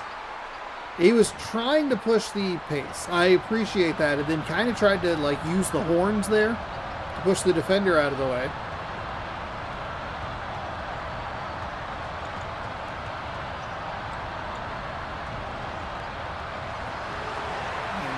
Knocked down, so Louisville starting to get on a little bit of a run here. This did happen in the early part of the first half as well. Just going to see if North Carolina can match what they were able to do toward the back half of that opening half. That's stolen away. 9 turnovers to 5. And they can't beat the defense. They did beat the defense, but they can't get the bucket. 41-33. Bounce pass inside. That is the left-hand finish, no good. 8-point lead for Louisville. Looking to push it into double digits.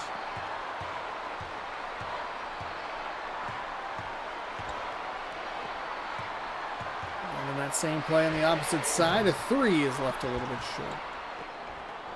North Carolina tries to push the pace a little bit. Louisville fills the lanes well. Gets him off his feet.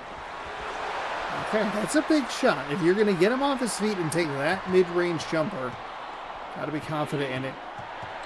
See if that can help North Carolina get a little bit of a rhythm offensively.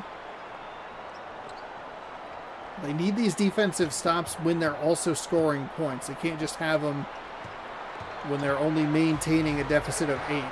Second time they've gotten a hand on the ball but can't come up with a steal. Under 10 to go on the shot clock. Cardinals drive and bury it. Long possession. A couple of opportunities missed for North Carolina to come up with a steal. Almost steps out of bounds, but just keeps the foot inside the line. Everybody's right around the three-point line. They're trying to find something, but not a lot of room to work with. It's out of bounds on the baseline. The Bandit steals a possession away from North Carolina.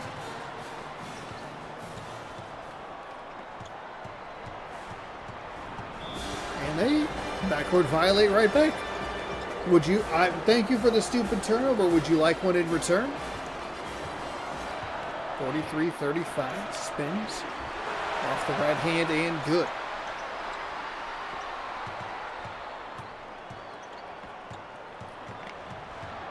Under 5 to go here in our first Final Four matchup. Left it short, North Carolina. They just have to stay in the game. They can't get blown out here.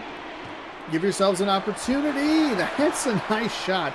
I actually thought they had him beat a lot better than that, but Louisville does put some pressure on the ball handler. And that's going to be a foul. Second team foul.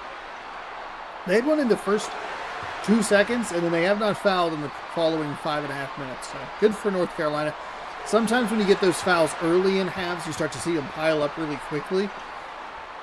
We have not heard a lot of whistles foul-wise, which is a positive.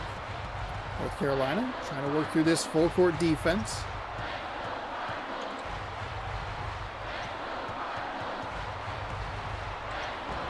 Oh, out of bounds. Tar Heel player moved out of the way, might have had a shot at it, but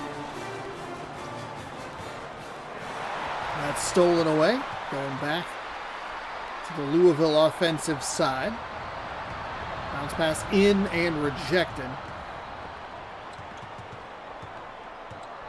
North Carolina down by 6, plenty of time. Pull back 3 and left it short. The putback jump was way too early.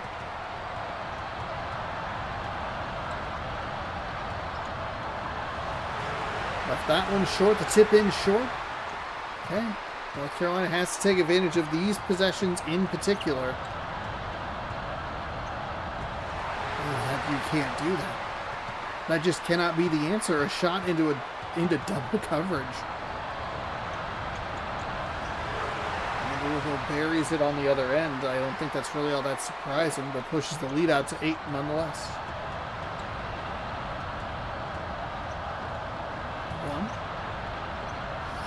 Ooh, ooh, ooh. Can't be doing that right near the midcourt line.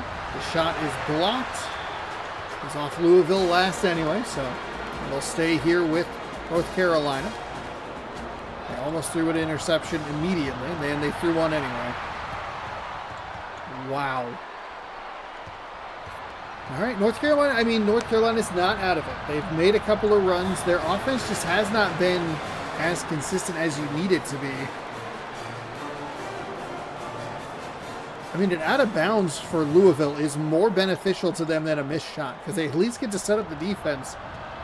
Almost get North Carolina into a couple of traps, but they're able to pass out of it. 47-39 here with 2.5 to go. They tried to run that little bounce pass play. It did not work. Louisville covered nicely. Flipping it inside. There's the kick for 3. Gotta have it. Got it. 47-42. Can North Carolina do it?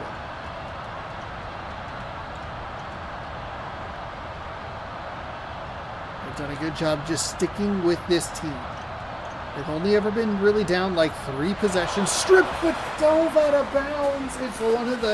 It's one of the harshest animations in this game. And it's especially tough for North Carolina, who finally gets something to go positively. Defensively, the 34 leaves it.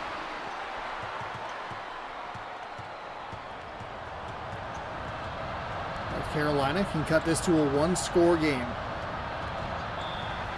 Offensive foul. Haven't really seen that called a lot today. That's a couple brutal breaks for the Tar Heels. You get the steal that slides out of bounds on the defensive side. You get the offensive foul call. Oof. They're still in it. They're playing some good, ferocious defense in. There's a steal, a quick timeout. I think Louisville was going to have a player in the way, so it's not quite as bad as some of the other. Actually, just kidding. That's actually awful. It's awful no matter what way you slice it, just because of how Louisville plays defense and how effective they are at it. Fading to his right from the free throw line, buries the 2. It's 47-44. 1 possession and 1 minute to go. Oh, North Carolina is swarming the basketball, trying to get that trap. Because once it gets into that animation, it can be very difficult for the offense to get out of it.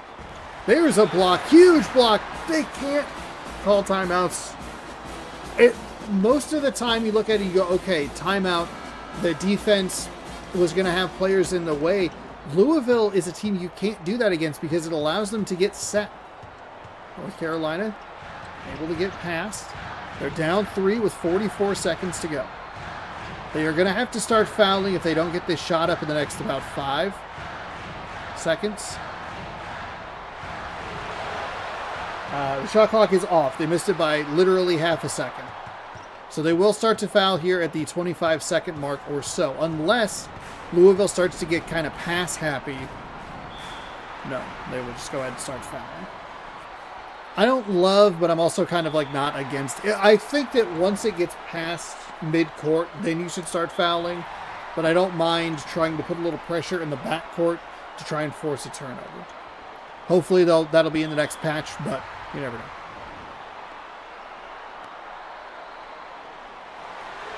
First free throw is good. It's a 1-possession game either way. It just means Carolina needs a 3 rather than a 2. However, they can, if North Carolina would want, they could trade 2s and hope that Louisville misses. Louisville's going to back off just a little bit, make sure that they don't give up the easy bucket on the defensive end. See what they want to do here. They can't have a 2. 10 seconds to go. They're going to have to take a 3. They're going to back him down. He's got to go. Kick for 3 with a defender in his face. No! The shot's no good. Louisville survives 49-46. Oh my goodness. Wow. by 3 points.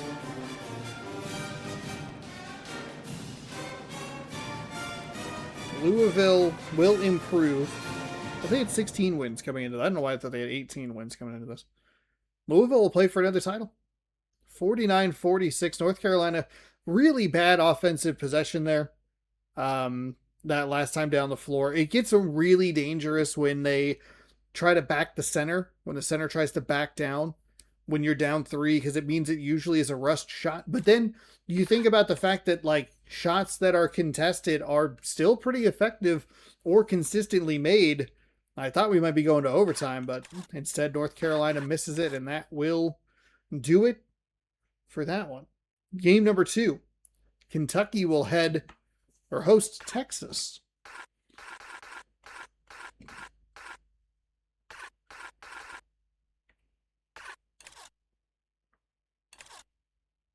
As we go to Lexington, Kentucky, All-American Press Box, 2 minutes, or 10 minutes, excuse me.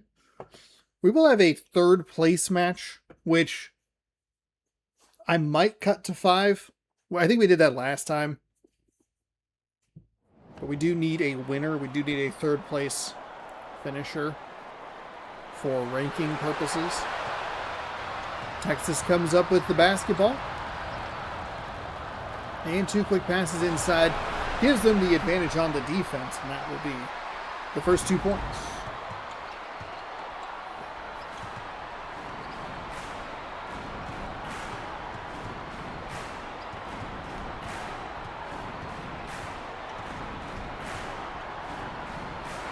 Big 3 for the Wildcats as that rolls off the top of the backboard. Not called out of bounds, but does count as a miss.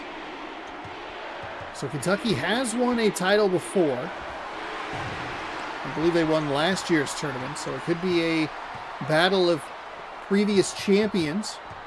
I believe it would go Duke, Louisville, and Kentucky in that order for games that we have used, or for this specific version of the game.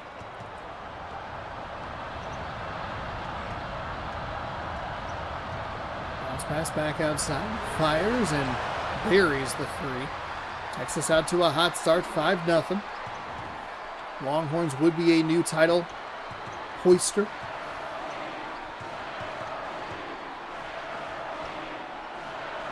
Bounce pass inside and off the glass and good. The only reason you would only have 2 losses in a tournament is if you went 6-0. I believe they were 1-2 in their first 2 tournaments combined, and then they went on that run 6-0. Really boosted their ranking. 2 over those 2 passes. Kicks back outside, pump fakes, drives in and fires, no good.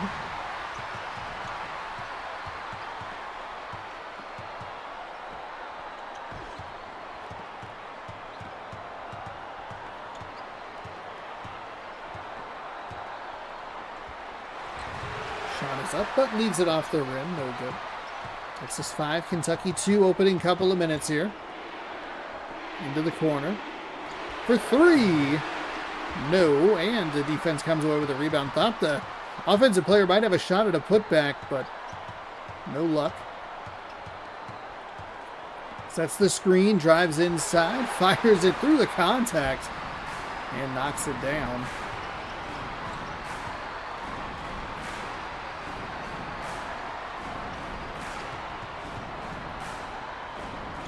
Wildcats and the Cardinals could be an interesting matchup if they both want to use that full court defense.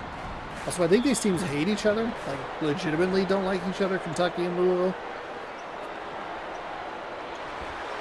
Maybe that's just a weird sports thing for me. I don't know. 5-4, Texas on top. Left that one off the front iron.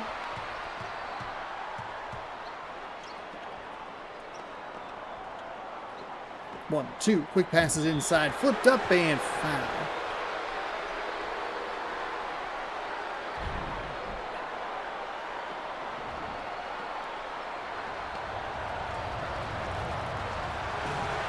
And now it's at home.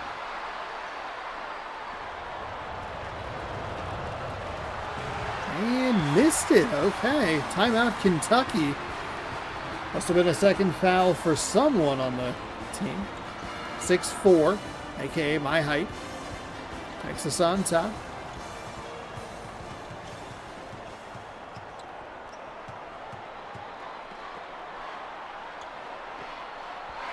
There's a big three from Kentucky off the back iron. No good. Trying to fire it forward.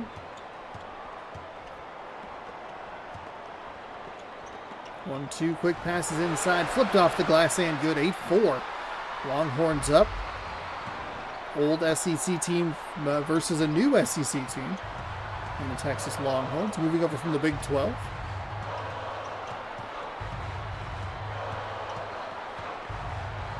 Bounce pass inside. Leaves it off the front iron. No good.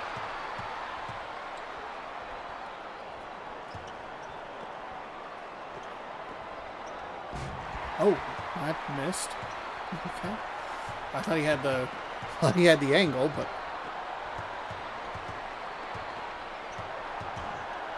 it's a shoulder in and it's a turnover.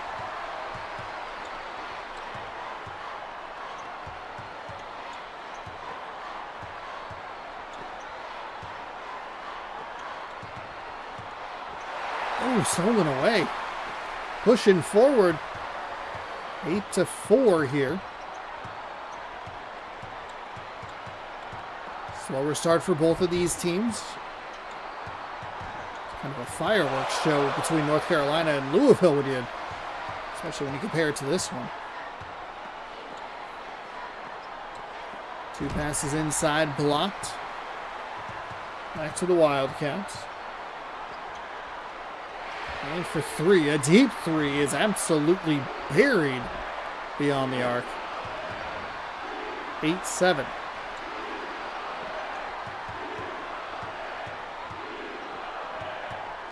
Again, Kentucky, I mean, just not running it as ferociously.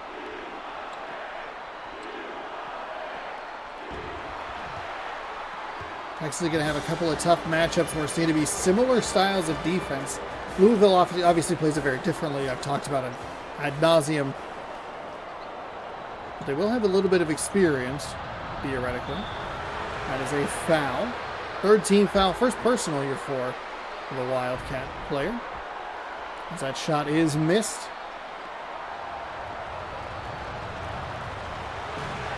And, missed the free throw. Uh-oh.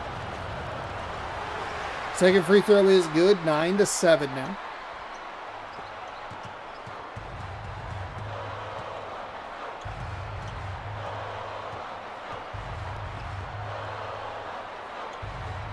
There's the bounce pass inside. Weird that defender was the guy who went up with the ball. The other defender looked like he was in really good position to get a block there. Instead, it'll end in a foul and 2 free throws for the Wildcats. Makes both of them. It's 9-9.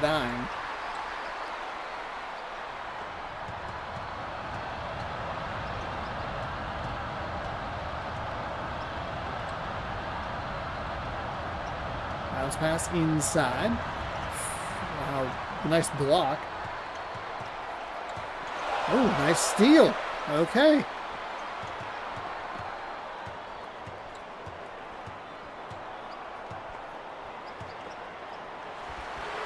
Long 2 off the backboard, no good. Been a more common shot selection. Well, either one of these teams might get run out of the building by Louisville, and whoever loses might get run out of the building by North Carolina if they bring these starts into a championship or 3rd place game. Some good defense being played here and there, but it's a lot of weird shot selections and some bad passing. So we have a 9-9 game. That's a poor shot selection into 3 Texas defenders. Up and down the floor we go. That's a missed bucket. We're going the other way. Texas tries to get in the way, but it's slammed home by Kentucky.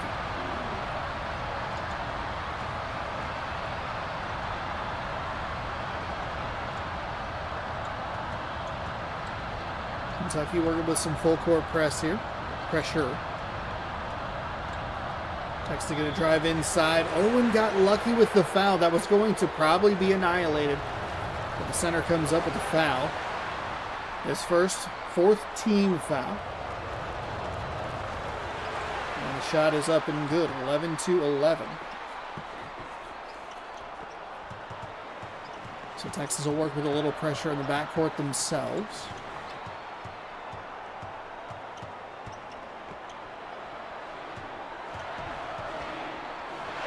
Oh, stolen away.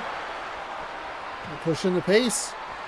Fades away with the two. No good. Offensive rebound somehow blocked. Not really sure what happened there, but it's Kentucky ball.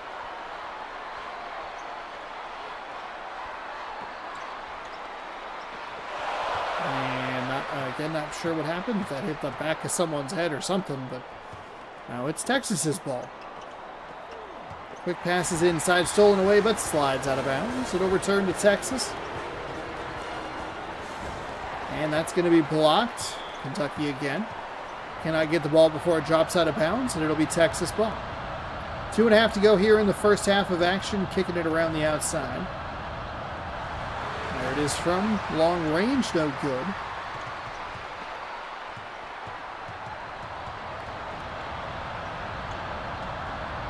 Bounce pass inside. Oh my goodness.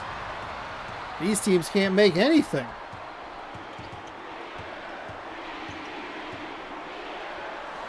There's a deep three for Texas. Finally breaks the cold streak. And it is 14-11.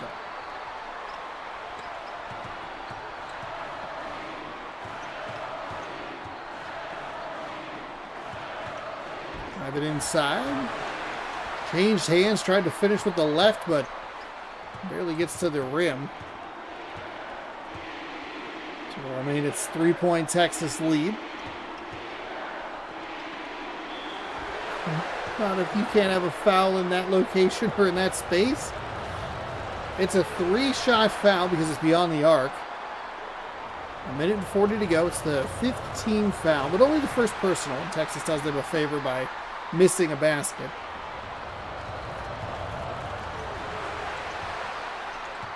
It'll be 16-11.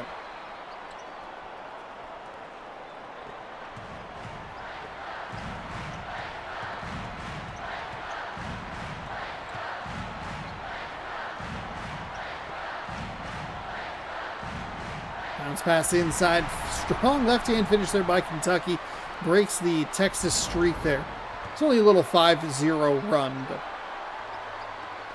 Texas getting aggressive. You kind of like to see it. He defended you, so you got to pass the ball, but instead just kind of let it happen. They're going to get blocked. They let the defense collapse and bring it up the floor.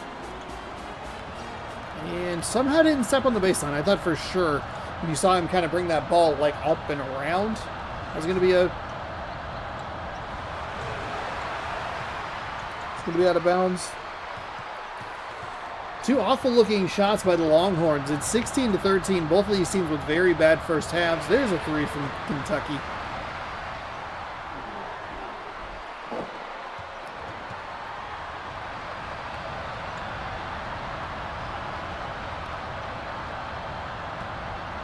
Again, Texas does a nice job breaking the... Oh my gosh, they break the defense, but they're shooting right into the defender's hands.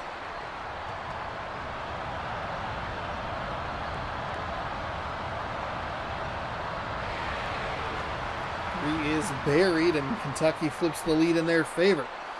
And it's an 8-0 run for the Wildcats.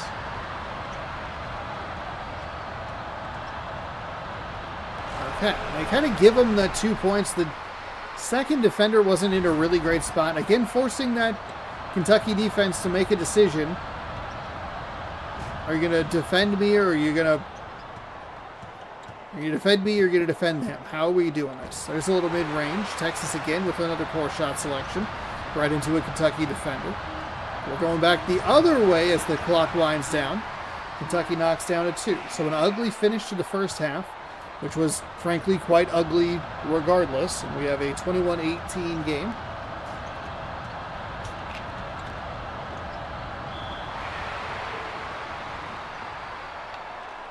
And about as bad a start as you can have as a Texas defense. Foul beyond the arc.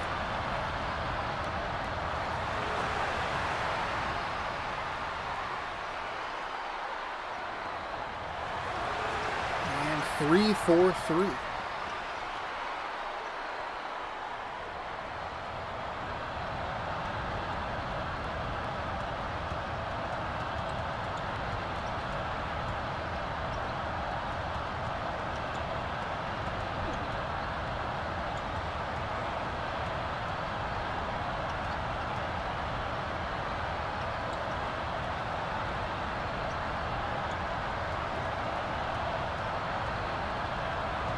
Tipped and stolen away by Kentucky.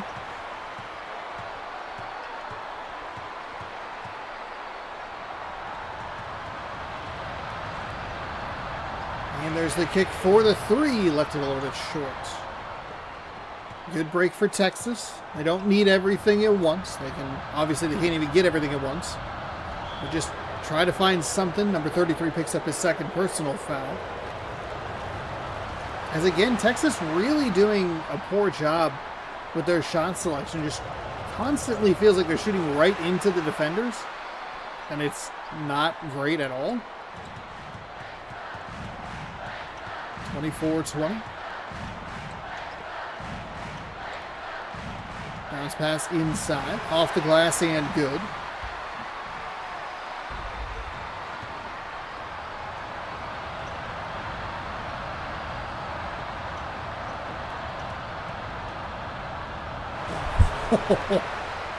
That's what Texas needs more of. They have to. I like the way that they are pushing the pace, trying to get that ball up the floor, and not even really giving Kentucky an offense an opportunity to set up defensively.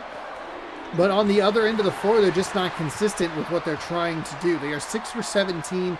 Kentucky not much better at 10 for 20. However, a 10 for 20 is 50%. And does have 3 extra shots, which could theoretically be 6 points, which would then be the difference in the game.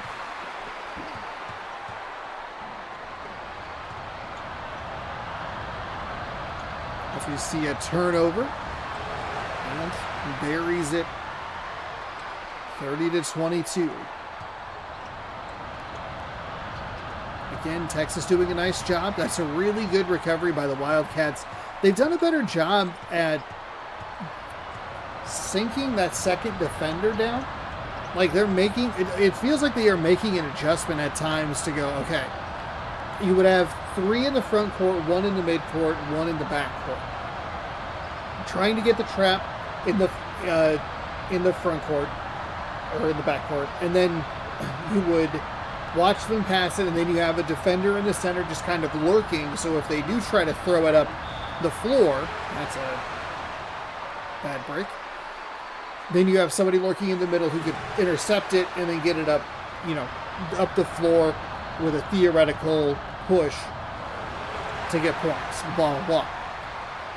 But it does seem like Kentucky's willing to drop that last defender. Yeah, you can see it's 3-on-3 here. And that alleviates the pressure a little bit on Texas because he doesn't have to fight through as much to get to that midcourt line. And if he does throw a pass, it's less likely to be intercepted around half court. Power step inside, leaves it a little bit short. Gets the rebound, throws it off the bottom of the rim, and then somehow comes up with a basket. Tough sequence of events there for the Longhorns. 31-24, under 7 to go. Worked it to the side, pulls and fires.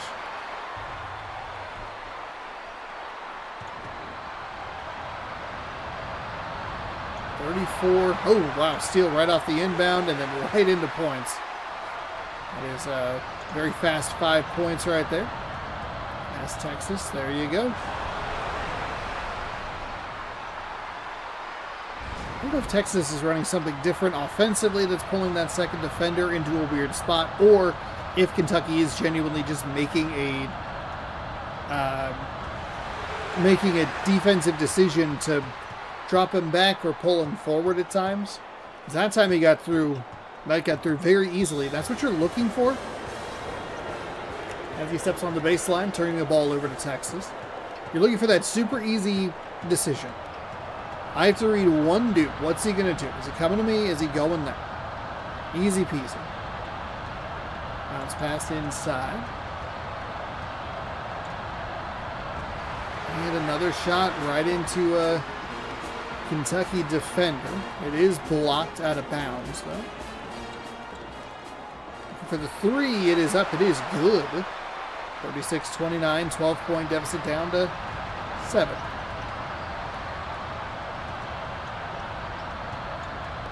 Does Texas have what it takes to get back into this game, or are we going to watch an all-Kentucky State final?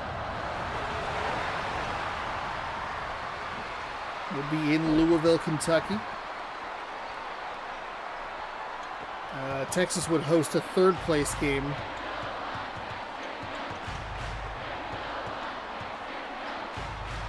Almost stolen to midcourt, kind of just lurking around. Trying to drive, that's a block. I mean, it's too easy to see for us.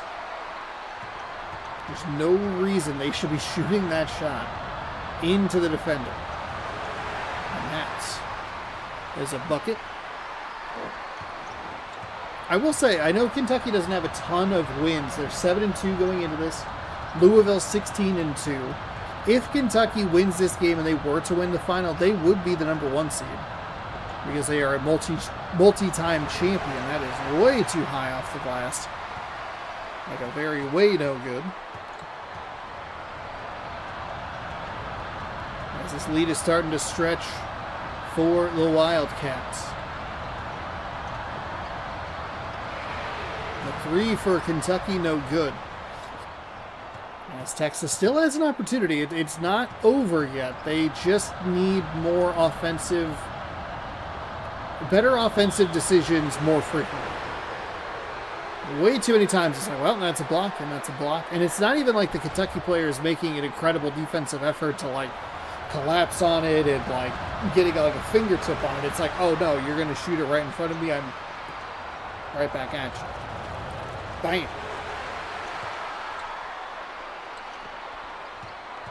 Substitution made. And a 9-point deficit with 4:20 to go. There's a second quick pass. Puts a shoulder in, and that's out of bounds. Texas ball.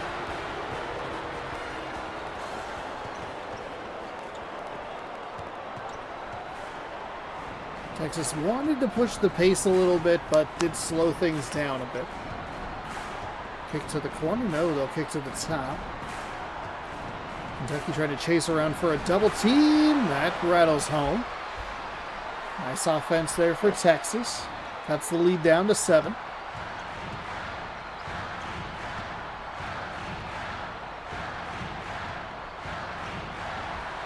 And that is splashed home. 22 points for number 32. 12 in that first half, 10 in the second. Texas is getting very lucky that they are not losing possessions, throwing to the inbounder almost immediately. So it looks like there are times where his foot is on the line. That one, the rare time, it's a defensive foul. Wow, I thought that was going to be out of bounds. Kentucky might have to make a substitution.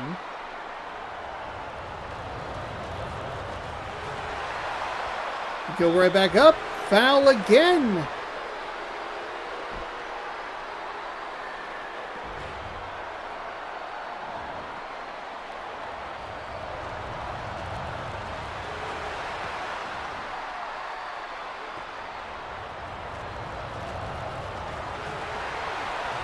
Oh my goodness, Texas with a huge missed opportunity.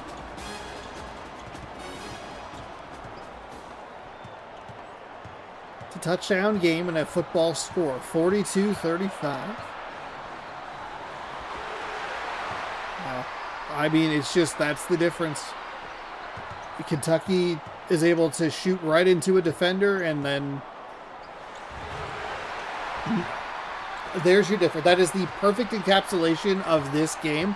Kentucky, the Texas defender is right in his face, shoots over the shoulder, easy make, no problem. Texas on the other side doesn't even get blocked that time, but can't make the shot. And a foul. Basket is short. As it's dropped.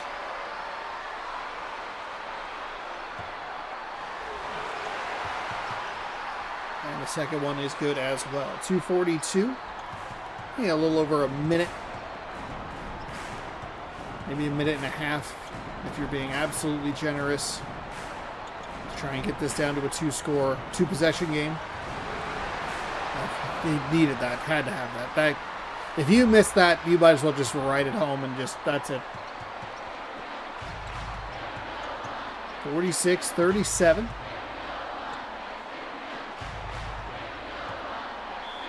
And foul. Eesh, can't have that. Free throw up and good. 47-37. 48-37.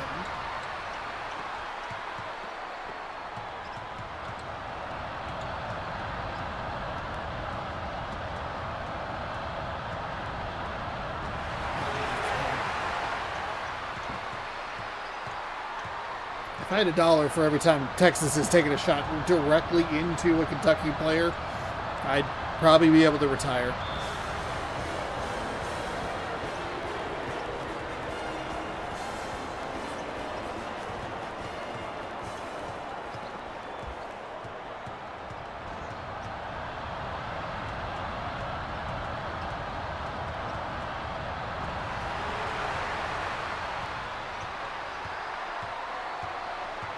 I don't know if that one counts, but it's bad. It's really bad.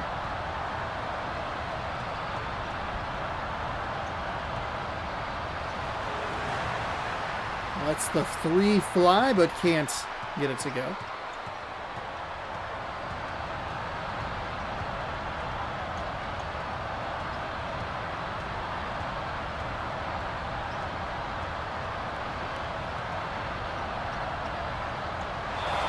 Okay. All right. They needed, I don't know, 7 or 8 of those about 5 minutes ago. But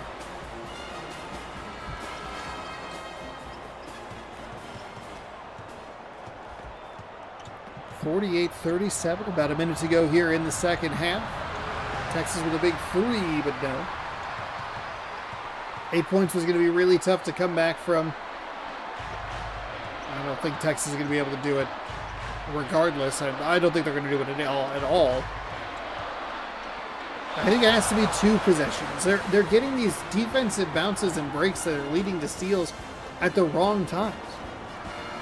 It's just a little too late. But their offensive decision making was very poor throughout the entire game.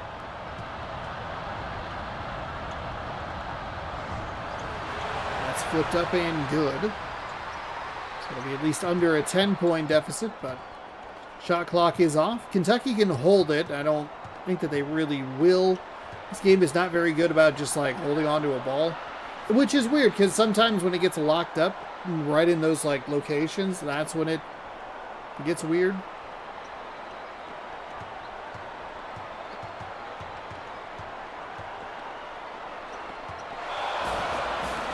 Stolen away. Timeout, Texas.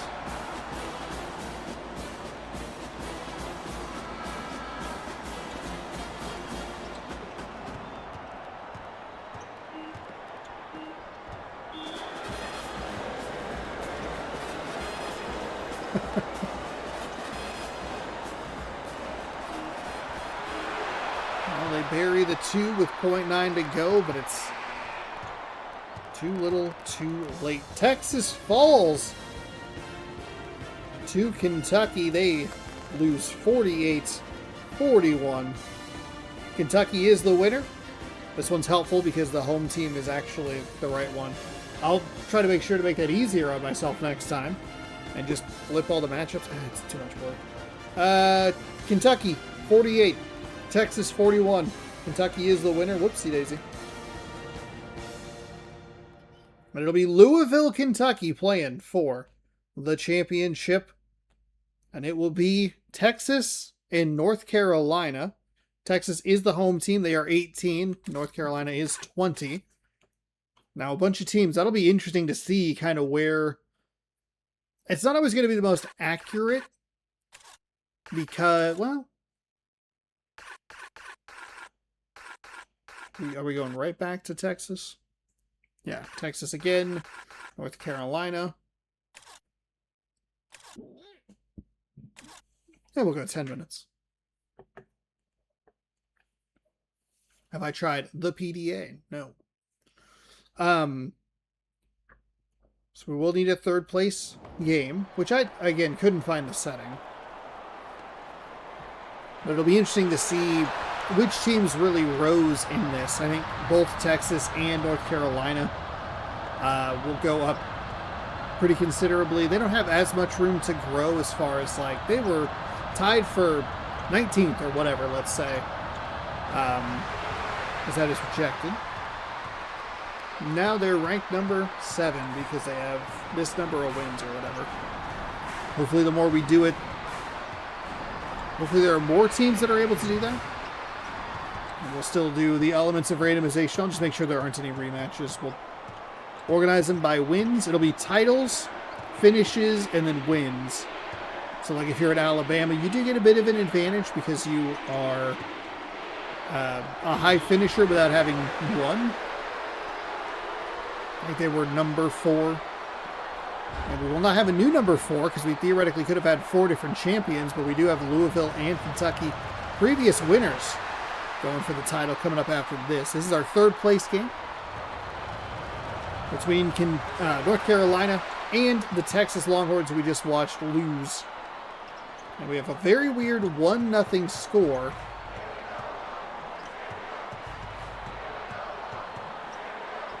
The Longhorns play better at home than they do on the road. Getting wins increases that rank and will give you a better chance to have home court advantage toward the end of the tournament. Texas picked up wins in the Sweet 16. The Sweet 16, the round of 32, and the round of 64. So they are 7-3 now, which would be something close to Kentucky, who was way up there. Granted, they have a title, so they're maybe not the best example. Memphis was 6-3 coming into this tournament. They were number 10. So there you go. Memphis will go up a little bit. Cincinnati will go up a little bit. I mean, that's something I should keep track of. Out of bounds, Texas ball.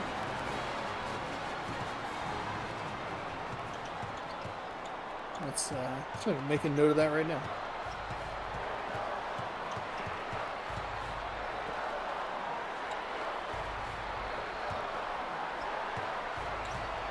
To the corner, drove inside, kind of got that defender to over pursue, and who made the biggest leap?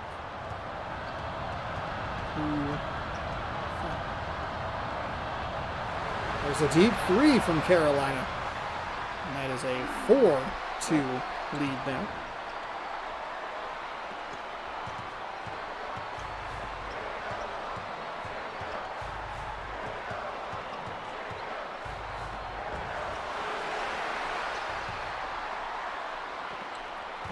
Deflected.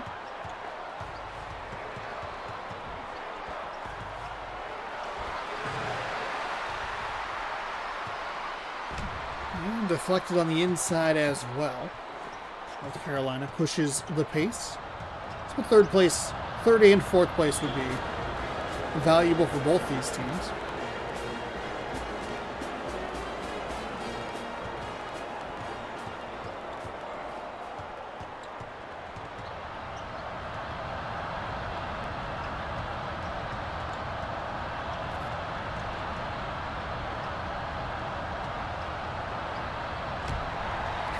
Blocked on the inside. So it remains 4-2, 3+ minutes into this game.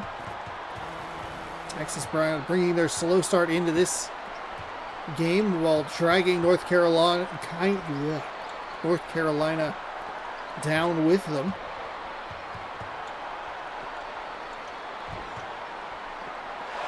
That's tipped and deflected. 4-2 again, still the score because deflections don't add points, but a backcourt violation does flip the possession from one team to another. Stolen away yet again.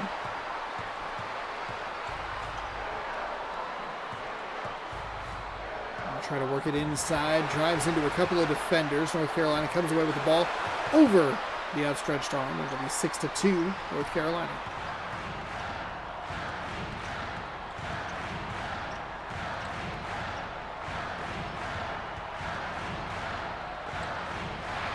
And the three is up, the three is no good.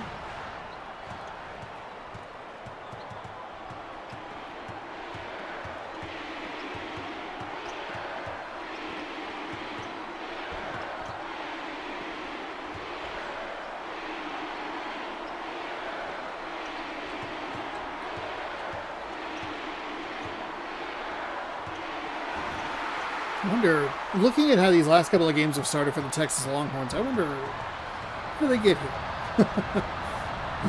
They made it all the way to the third place game, and they have had two just horrendously slow starts. North Carolina, unfortunately, kind of playing down to their opponent a little bit. It's not a rude thing to say that. It's a little rude, I guess.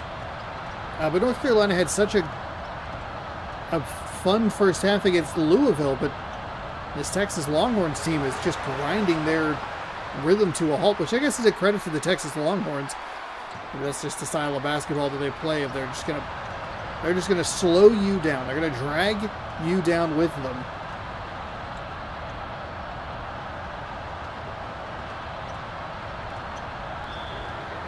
Offensive foul will return to North Carolina.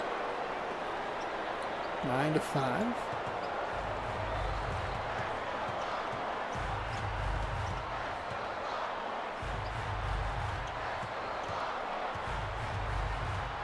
Working it around the outside. There's the kick and the fire for three in front of the defender in his face. It's 12-5 now.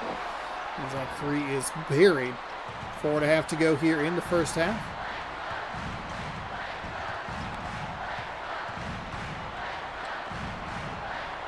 And that is a nice slam home for the Longhorns.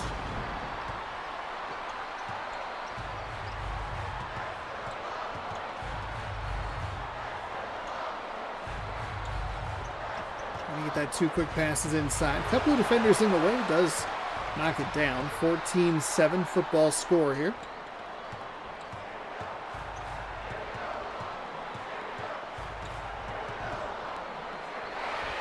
That's a three. If you're a Texas fan, you really want that shot. It's pretty open. It's a little deep, but I think you can handle that. That's missed, and it's going back Texas's way.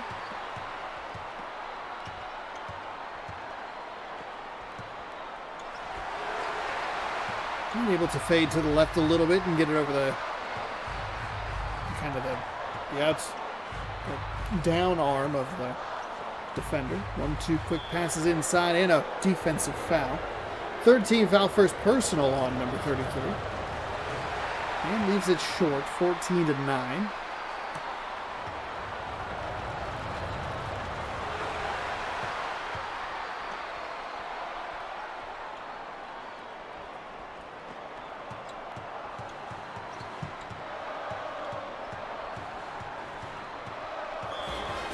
And a backcourt violation, North Carolina ball.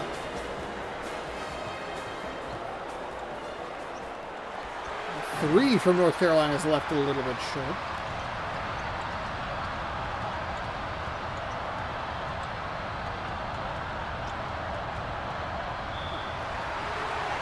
And the basket, the hoop and the harm. Texas with an opportunity for a three-point play.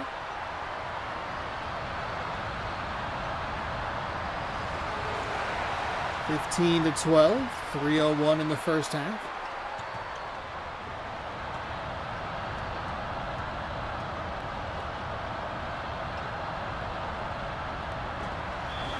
Okay, Texas continues to just kind of drag this North Carolina offense back to them. They're going to suck with us.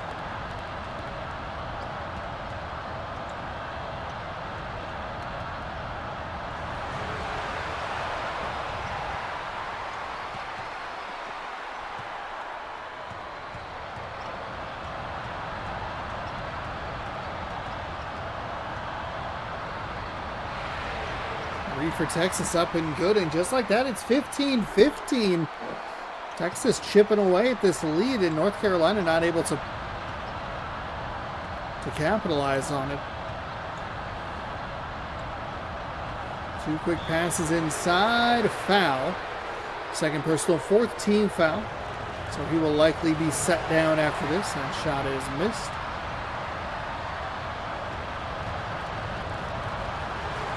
And left it off the front iron, and they will take a timeout and make a substitution. 15-15, North Carolina misses both free throws.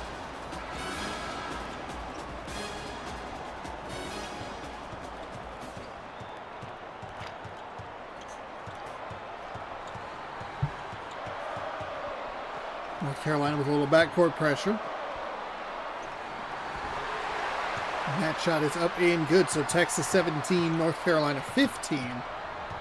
They've stormed all the way back. Not that they were down by a ton, but it is still kind of impressive that this Texas team that we just watched fall apart to Kentucky was actually able to make a comeback in some form or fashion. I know it's first half, but again, they just could not figure it out down the stretch against Kentucky. 19-17.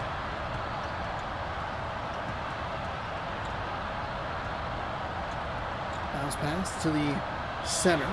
That's a foul. I don't know if it's a three-point foul. Or three foul shots. 3 free throws. Goodness gracious. It is just 2. And North Carolina's missed 3 in a row. And a bad little stretch of the line for the Tar Heels. We're now trailed by 1, 19-18.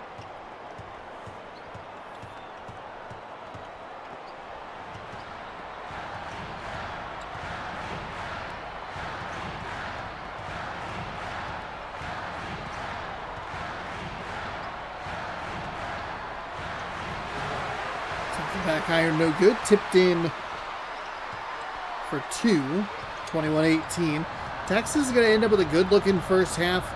North Carolina, or I guess like an average-looking first half for both these teams, as they both eclipsed 20 points, but it was not that.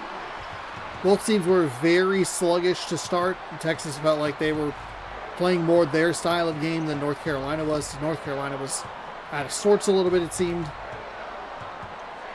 As they're working it around. Where'd that block come from?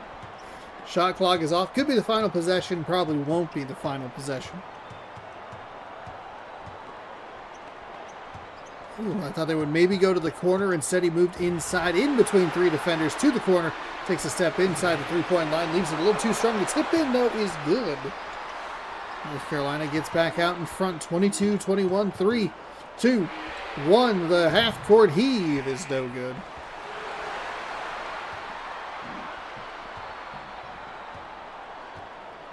And that is your halftime score. 22-21. North Carolina on top. Winner secures 3rd place. That is blocked out of bounds. It'll stay Texas ball. Gets a little, Texas getting a little bit of a benefit. Sometimes it's just a little weird with how it contacts stuff. So sometimes when those players get pushed out of bounds like that and that ball hits them, it's out of bounds and all of a sudden it's a North Carolina ball. Granted, they got the turnover, so that's off the bottom of the iron.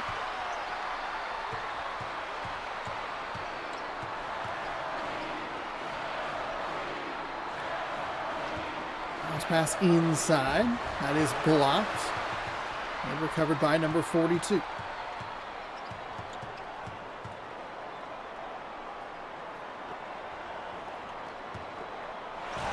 that is a nice slam home. Bounce pass inside, turn directly to the hoop and slam it. Unk on top by 3.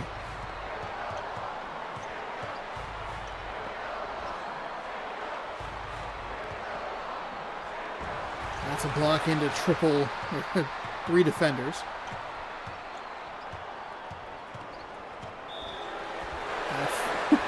My goodness. The hoop and the harm. North Carolina will go for the three-point play. They'll miss the free throw, but they get a four-point play instead. Wow, 28-21. Now the Tar Heels feel like they're playing a little bit more their style of game. Pace seems a little bit different. They seem a little more comfortable out there. They're actually scoring some points. It was 22-21 heading into the break. Into the corner, step inside the three-point line and knocks it down. Texas gets on the board.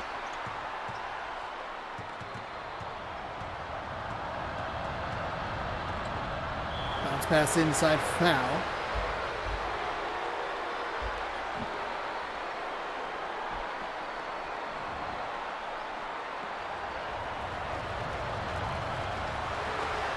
(29-23).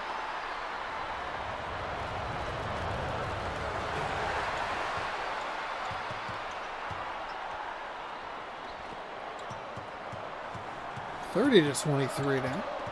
8:07 to go here in the second half of our third place game. One more game to go. It is the championship between Louisville and Kentucky. Winner will have #1 seed in the next tournament. Provided I don't do something else, you know? Who knows? Who knows? Maybe I get wild. Maybe I get crazy.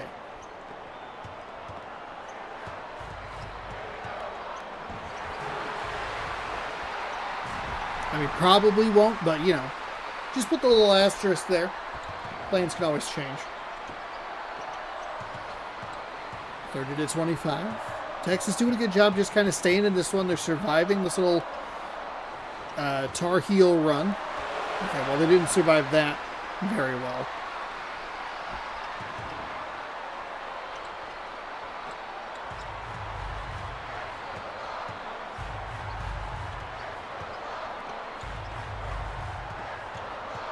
Longhorns trying to back down these Tar Heels.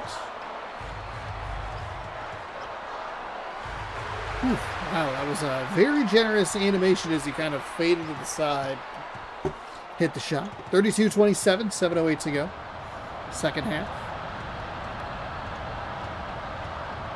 There they go for the three-point play. It is up and off the back iron. So an opportunity for Texas to close this gap a little bit further.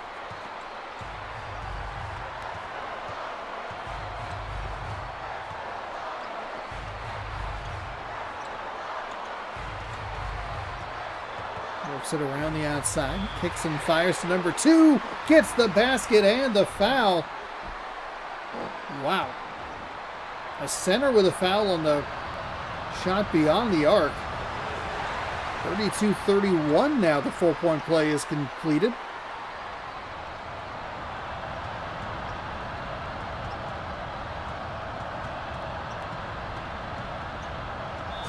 And a backcourt violation by North Carolina. They're dragging North Carolina down with them. Okay, there's a steal. There you go. Try to get back into a little bit of a rhythm on the offensive side. Worked it around the outside, fired, and missed. 32-31 still.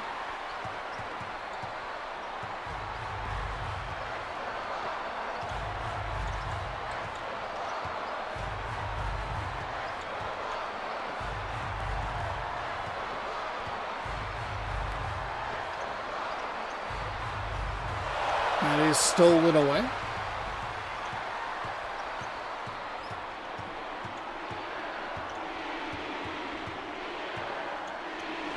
And that rattles around. That's a friendly home roll for the road team. Push that lead back out to 3. Texas just they were able to close that gap all the way down to 1, but couldn't get over that hump. There's the bounce pass inside, and yet again they close the gap to 1. But can they Can they flip this lead in their favor?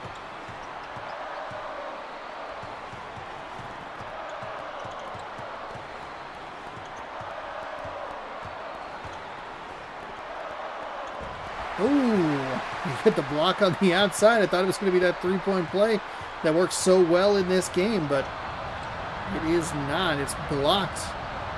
Texas opportunity for the lead here. Bounce pass. North Carolina has a bunch of defenders in the area. The kick for the three is off the front iron. The tip is good. Texas up 35-34 halfway through the second half.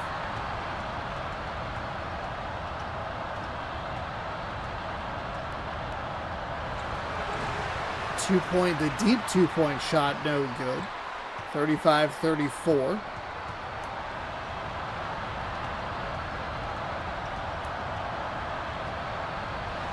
And the two is left a little bit short. It's going to be a defensive foul. Texas will go to the line to shoot two. Second foul for number 42. He had the foul on the outside that led to the 4-point play. See if North Carolina wants to make a change with 4.5 to go.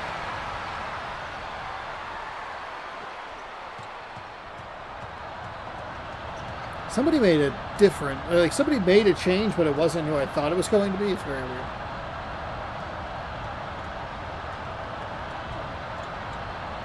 Hook shot blocked. Center number 33 with 5 of those in this game. And Texas up by 2.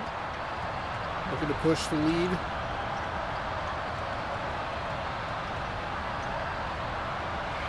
The 3 is up. The 3 is buried. And the Longhorns have gotten themselves a multi-possession lead, 39-34.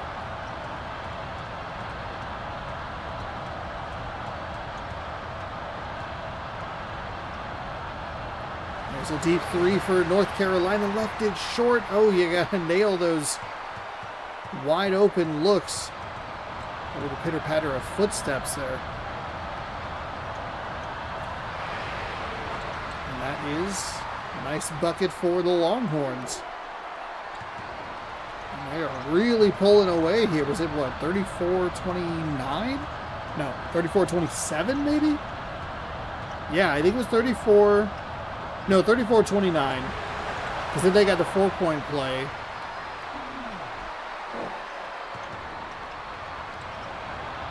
It's a 13-0 run there? Something like that. Kind of wild. Oh, we're going to try it again. Number 10 for 3. He buries it. Might not have been that big of a run, because usually once they give us double-digit run, like once a team has like a 10-0 or a 10-2 run, they'll tell us. Of course, they could have hit that when they got the foul, and there was a substitution after that, so it might have been trying to tell us that, but then the substitution overrode that. See what North Carolina can do here with 2 minutes and change to go.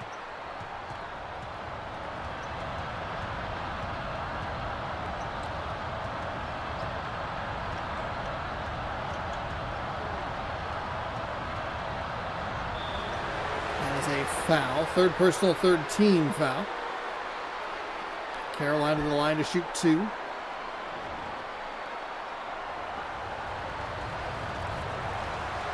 Oof, this is the first one. North Carolina has been bad from the free throw line. And they will make a substitution. 21 coming in for 33. 7-point game, 2:20 and counting. Bounce pass inside, a foul. First personal, third team foul. Number 32. First free throw is up and good. Second free throw is left short. The putback rolls around. No good. Second shot. No good. Texas with multiple opportunities to come away with a 3-point play the ridiculous way. And that is a really bad shot. That's what we saw Texas do a lot in that game against Kentucky. Shooting right into a defender that clearly has the advantage. Now North Carolina is doing it. I like the corner 3 a little bit more than that. That's a nice block for the Tar Heels. Kicks and fires. Pulls and fires, jumps and fires, throws the 3. I don't know where I'm going with that sentence. It's no good is the point. There's really only one guy there. I don't know what was going on. Looked like the Texas player had all the leverage in that situation.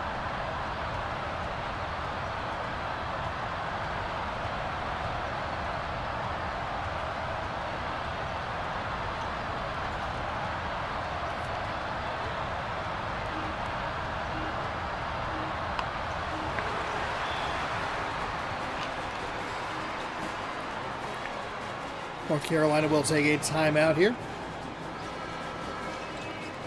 Down 10 with 1:07 to go.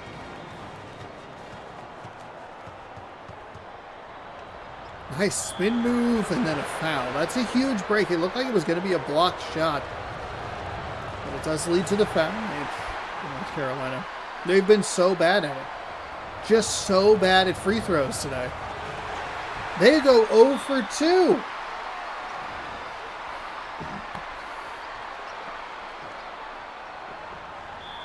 Texas third place champions.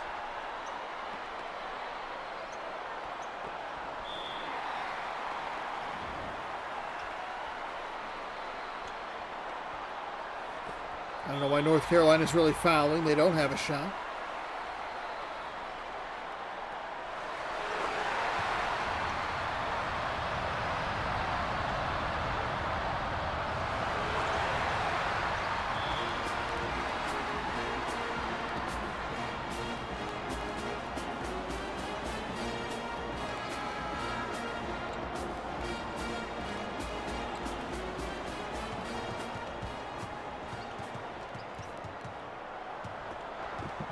$50 to 38. Oh, this is, it doesn't have a, that's right, I couldn't find that setting. Darn.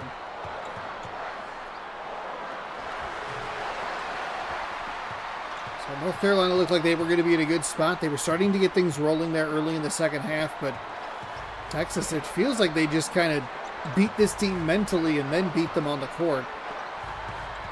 Under 30 seconds to go. Shot no good. North Carolina taking timeouts. Wasting our time. Like we ain't done did got better things to do.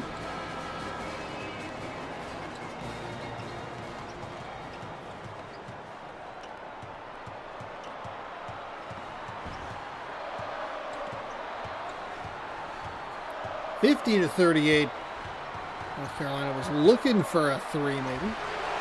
That's up and good.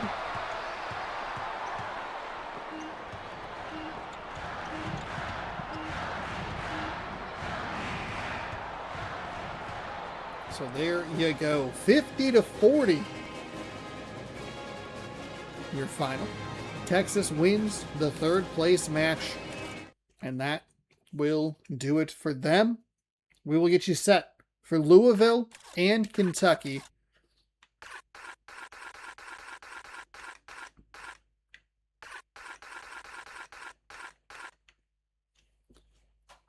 Two former champions meet to determine the champion of March Mascot Madness, number 6. Thank you for hanging out. We'll be back in just a second to get this underway. Welcome back. It all comes down to this. I forgot that I paused the video, so it just basically is like, I'm going to be back, and then immediately cuts and goes, welcome back. Like there's no time. It doesn't matter. It all comes down to this, folks. Kentucky and Louisville for the championship. Both teams have won previously. Louisville has a bunch of titles that we're not using for our official records because they're in different versions of the game. Kentucky won, I believe they won last year. It's Louisville and it's Kentucky. All-American, 10 minutes from the press box. Thank you all so much for joining me. Thank you for hanging out, watching any of it, all of it, some of it, none of it. I appreciate it. Don't forget to give the video a thumbs up if you're enjoying. Subscribe and ring the bell for more. Thank you all so much again for hanging out. We have our bracket winner, by the way. Spring is in the air. They picked Louisville to get to the championship. They did.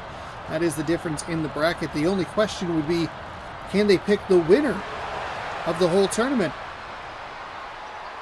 Now let's see how well Louisville can deal with a defense that kind of has their own medicine. Okay, pretty well. Mainly because I don't think Kentucky's nearly as good at it as Louisville. No one's as good as Kentucky, or Louisville at it. And we will see that in effect right here. They're going to fire it forward. Of course, maybe Kentucky knows how to break it easily. They either need to hit the gas once they get it past the midcourt line, or they need to slow it down. They do a nice job slowing it down there. Going to have a foul. It'll be the first personal, first team foul. And an early whistle in this one. as the first free throw is missed. And the second free throw is good. 3-2 Kentucky. In our championship game, game number 64 of 64. 32 hours-ish of content spread across 8 days. Technically 9 because of the internet kerfuffle.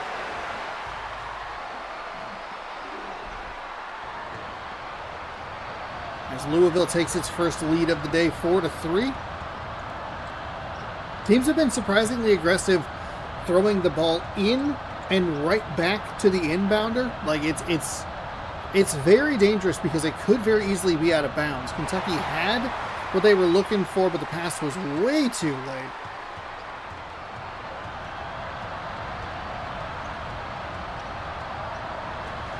That is blocked. 4-3. Bounce pass inside.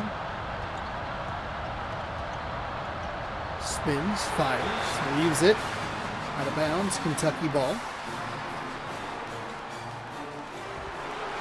That is left off the rim. The putback rattles around. It does eventually fall. 5-4 Kentucky off the glass and home. Home? I guess home. The net is the ball's home. Basketball's home. So we might see some aggressive offenses here as they're trying to break through these backcourt pressures. Both teams are going to be trying to do the same thing, create misses so that the defenses can't get set off of a make, then creating easy opportunities for themselves as Kentucky takes a 3-point lead.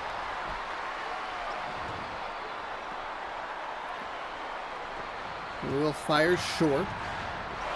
And there's the steal. I mean, this Louisville is getting Louisville. They also do know they know what they want. The block is going to push things up the floor. Wow, what a lane fill. The shot is missed from the free throw line. It's just a weird, it's weird. Two teams that play very similarly are in the finals against each other. That's blocked. Kentucky not doing a very good job here of, of not shooting right into the defender's arm. If a defender's going like this, maybe don't throw the ball into it. It's not helpful. It's up. Bad. Number 32 gets it over the outstretched arms, but can't get the shot to go. Kentucky a little quick on the pull. Or quick on the draw on a couple of these shots.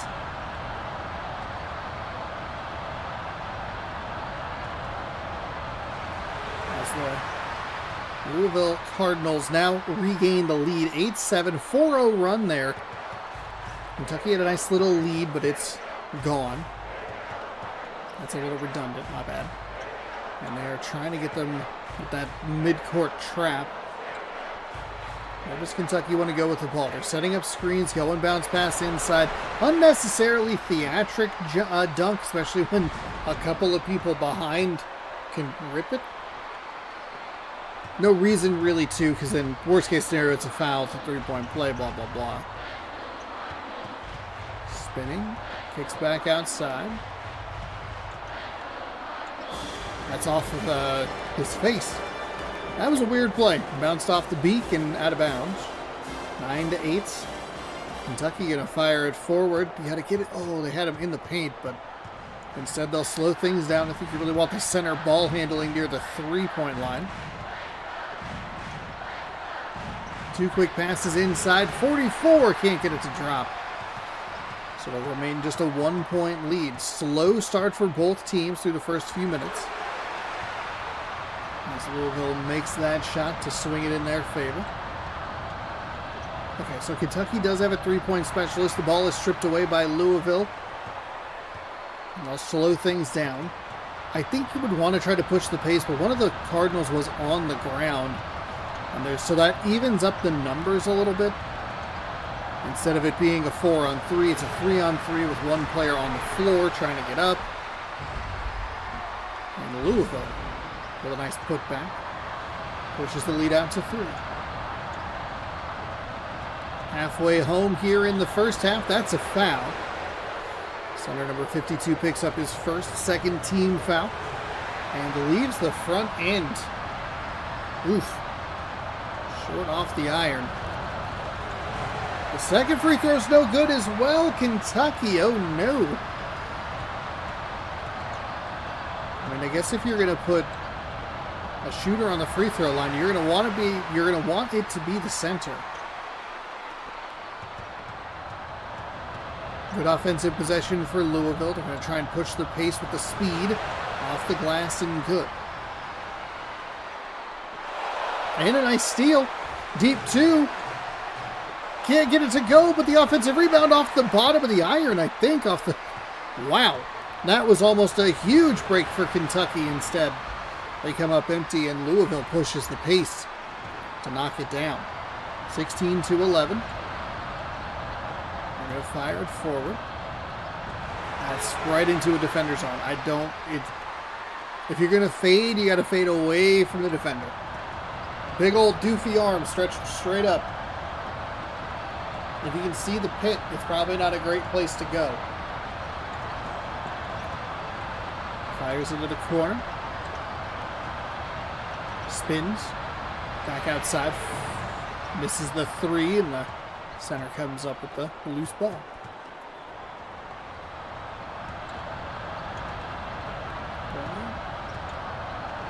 Ooh, can't do that. Kentucky's got to settle down offensively. They're giving Louisville exactly what they want. Louisville is getting opportunities to push the pace, and that's creating the same opportunities that they usually get on the defensive side when they get those turnovers, those steals. Easy shots where they have the numbers.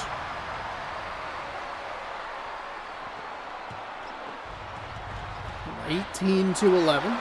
And that is stolen away, and that is jammed home 20-11. Uh-oh, Kentucky. Uh-oh, Kentucky.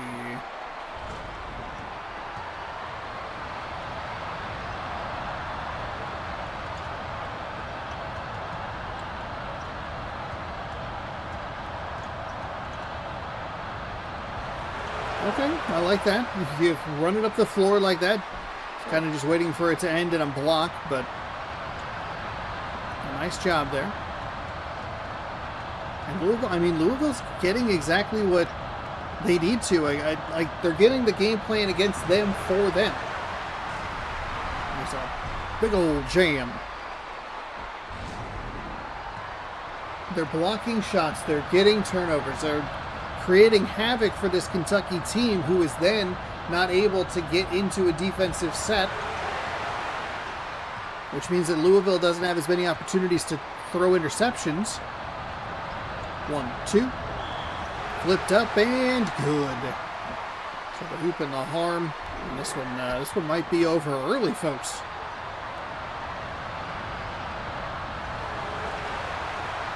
I think it was a bit of a slow start for this Louisville Cardinals team. They have really turned it on here over the last few minutes. They pushed it out to a 12-point lead. Looking at a spot where if Kentucky comes up empty and Louisville gets more points, they'll have a bigger lead than points scored for Kentucky. Of course, in my face as they score points immediately, the Wildcats do. They're down 10. And a steal.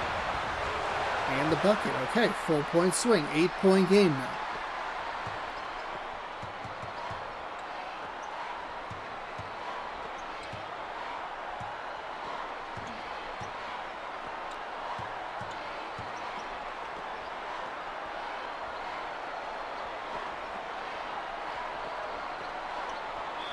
And that's a block. Second personal. Third team foul. Or foul, excuse me. I said block. That's a foul. So Louisville able to get it up the floor. I mean, Kentucky did a nice job to get to intercept, get to. But they need more zeros on the other end.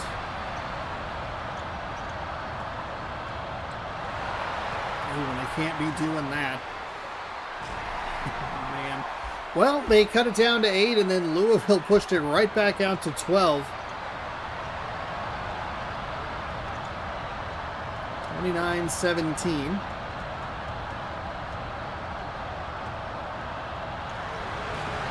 The 2 is long and no good.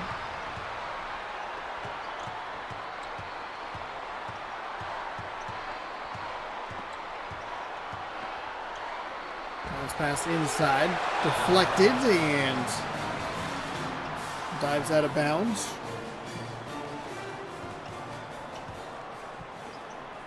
Opening around the outside, flipped up off the glass and rattles home. 31-17 now.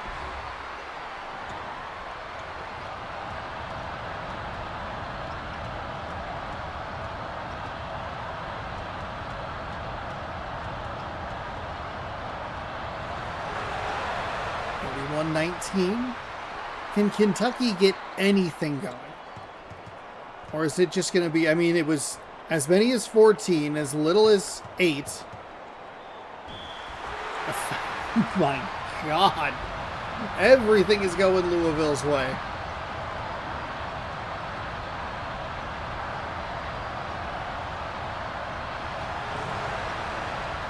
They do not get the free throw, though. So it's just a measly 14-point lead.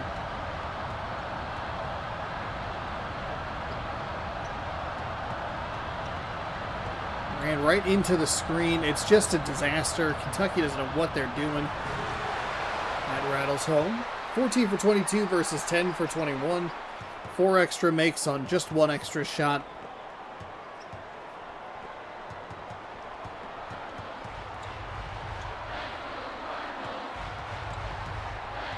Under 15 seconds to go here in the first half. The 2 is off the front iron, but the putback, no good. Another offensive rebound, and that is slammed down with authority for a big 2-pointer. So we get a 14-point lead.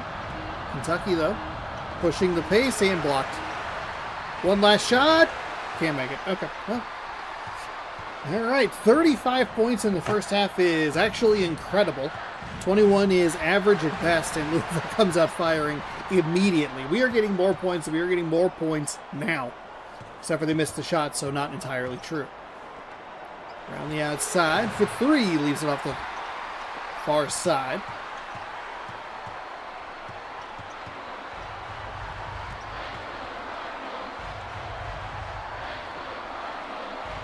Louisville working it around. Behind the screen, nothing doing.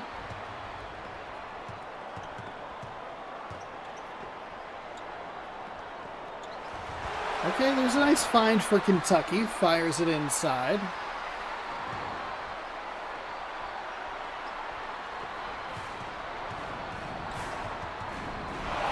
Okay, there's a steal. They have to come up with something, though.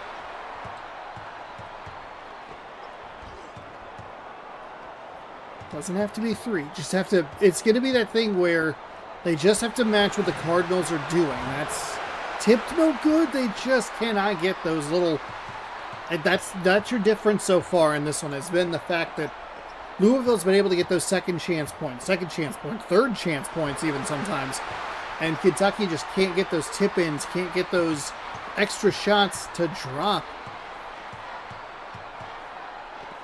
Kentucky just really does just need to match what Louisville is doing. That's going to be a goaltend. Chip away with 2s.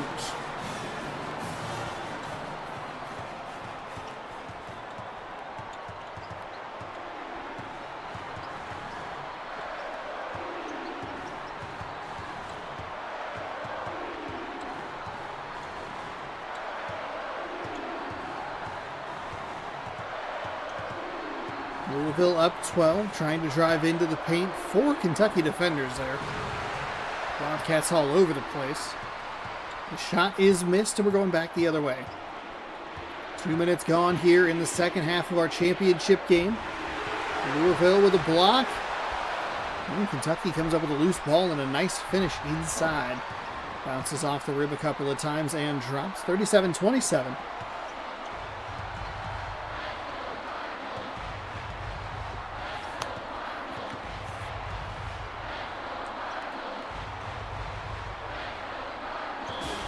Okay, that's what Louisville, or Kentucky needs, excuse me.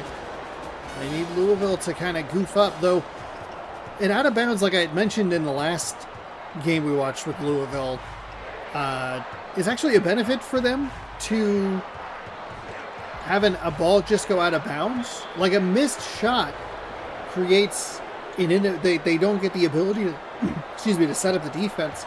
Something going out of bounds is actually fine because they get to set that defense up the way they want it to be set.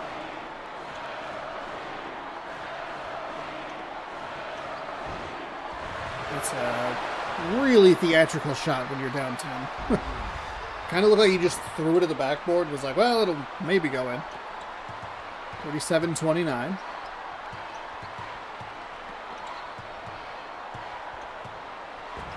There's a nice block, but they can't come up with the loose ball. They steal it away, though. 3 turnovers for Kentucky in this half. Running inside, okay. Cutting it down. Kentucky's doing exactly what they need to do. Chip away with 2s. Just work it inside. There's a steal. Oh, we couldn't get it to go. You got to capitalize on that. That's why Louisville is the #1 team. That's blocked on the outside.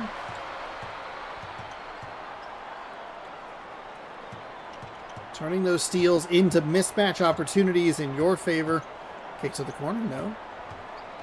Back outside, inside. Deflected out of bounds.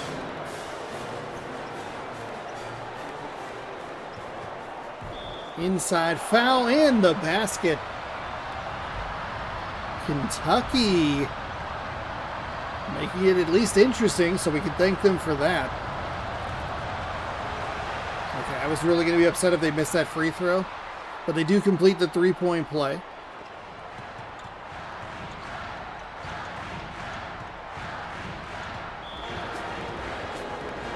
Backcourt violation. Wow. What is... We don't usually see that, but a nice dive there to keep it away from the Cardinals.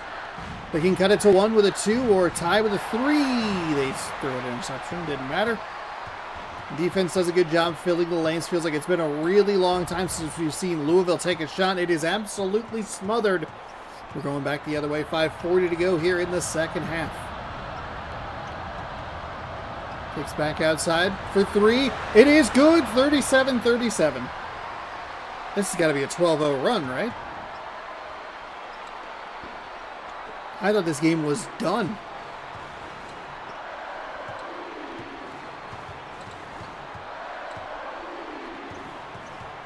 The Wildcats have climbed all the way back in this one. And the Cardinals are as disheveled as we've really ever seen them, except for they get a steal right there into the hoop. The ball goes, it is slammed home.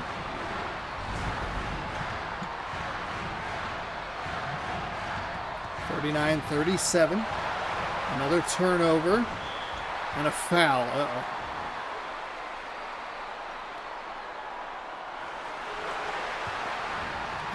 They got it tied up at 37. And then now they haven't gotten it past midcourt.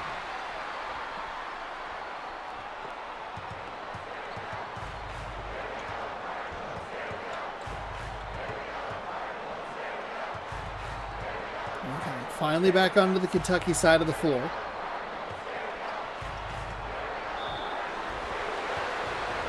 Mid-range shot, no good, but foul.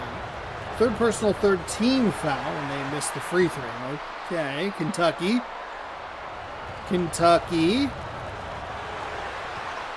That'll be now a 3-point deficit as Louisville makes a substitution.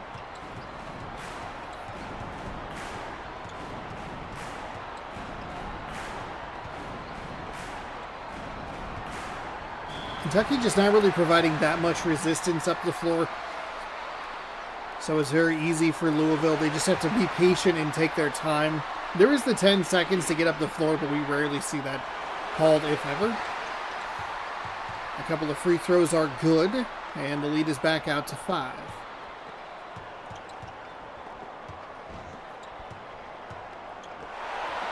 And a steal for the Cardinals.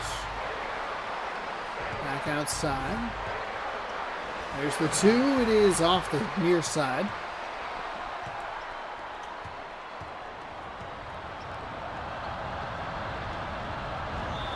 And off the bottom of the rim, but they're going to call a foul.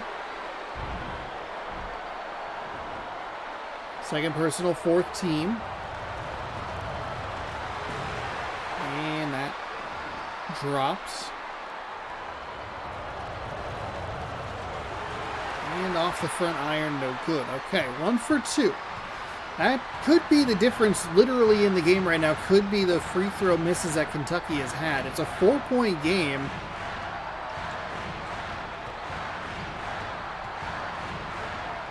They work it around. Louisville 43, Kentucky 39. Under 4 to go here in our championship game. I'll be stuck here for a few seconds. So grab a crispy drink.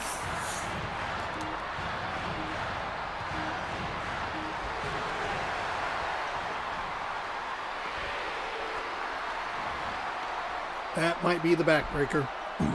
I know there's plenty of time for them to work with. They're down 7. It's fine. Like I get that's a little dramatic. The center with a mid-range shot. Oh my goodness. That sequence is horrific for Kentucky. There's a nice steal. They get the miss off of that weird glitch where it winds all the way down to 3 before the shot is taken. That shot being missed is rarer than you might think. For them to miss that shot, that's a huge win for Kentucky. But for them to get the offensive rebound and then kick it out and make a 3 is a brutal turn of events. And then the shot by the center from the mid-range is just not what you want. They do eventually come up with some points, but they tied this game, and it's just been rough for the Wildcats ever since, which doesn't feel like it should be that way, as we have an injury to number 44. They were in rhythm. They had some momentum going. They did turn the ball over a couple of times, as we get an injury and they have to take the mascot off the court.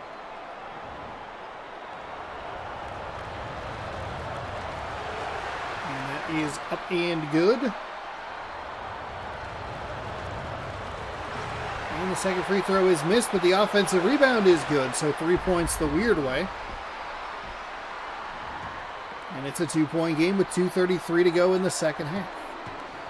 Now Kentucky's playing a little more Louisville pressure in the backcourt. The difference is that first, there's like kind of a roamer that goes to where the inbounder wants to go with the ball. And Louisville throughout this tournament has cut a lot of those passes off. Just inbound right to the guy. Now a lot, maybe a bit of a stretch, but a notable number. Kentucky hasn't really had that presence right at the baseline or sideline or whatever. Baseline in this case. But they were doing that a little bit more on that last possession. There's a 3 for Kentucky, left short in the offense. Might have had a shot at a rebound, but he went for the putback animation rather than the just straight rebound. And Louisville gets an easy bucket on the other end. Got the defense out of position. Number 44 is out for the remainder of this game. Could be a bad break for this Kentucky team as they fight through this Louisville defense.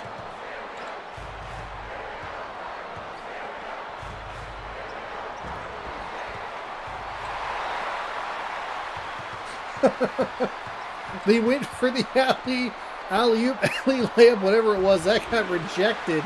And then it turned over the other way. Oh my goodness. A power step. Okay. A good defensive stand on the other end gives Kentucky a chance. Under a minute now. 59.7 seconds. There is just a 2-point difference right now. But Louisville knows how to get through that full court pressure. They don't need a shot. It's a foul. Oh, it's a foul. Number 52 misses the first one. 1 possession game. Misses the second one with the putback. No good. They'll call a timeout. I think they made a substitution there because it went from one number to a different number, which I think is the first time we've ever seen that in the hundreds of games that we've done. 6 times 6 is 36. Oh, they're going to drive inside. No! Oh! They had opportunities. They need to force the defense. Shot clock is on. Gets the 2. It's 48-48. 31 seconds to go. Cardinals and Wildcats all knotted at 48. This is what you want in a final. I thought Kentucky was done. I genuinely, when it was 35-23 or whatever it was, 38, 37, whatever. When it was like a 12-point game, I thought it was over. Oh, Louisville got the defender to shake. It's tipped in. Good. It's the second chance points. The second chance points are the difference in the game. Louisville has made so many of them. Kentucky down 2 with under 10. It's a turnover. Oh my gosh. Oh, Kentucky. They fall in the way. That's how Louisville wins. That's the way that it goes. Because they're not gonna have a lot. Oh, Kentucky stole it off the inbound. The 3 off. No. Louisville wins it all, 50-48. A horrendous 3-point shot, by the way. Just an abysmal 3-point shot. Can't even look at a replay. Stat Central. They keep track of second chance points. Yeah, 5 for 11 versus 9 for 12. If you pick up 3 of those misses, no, they don't really keep track of second chance points in this.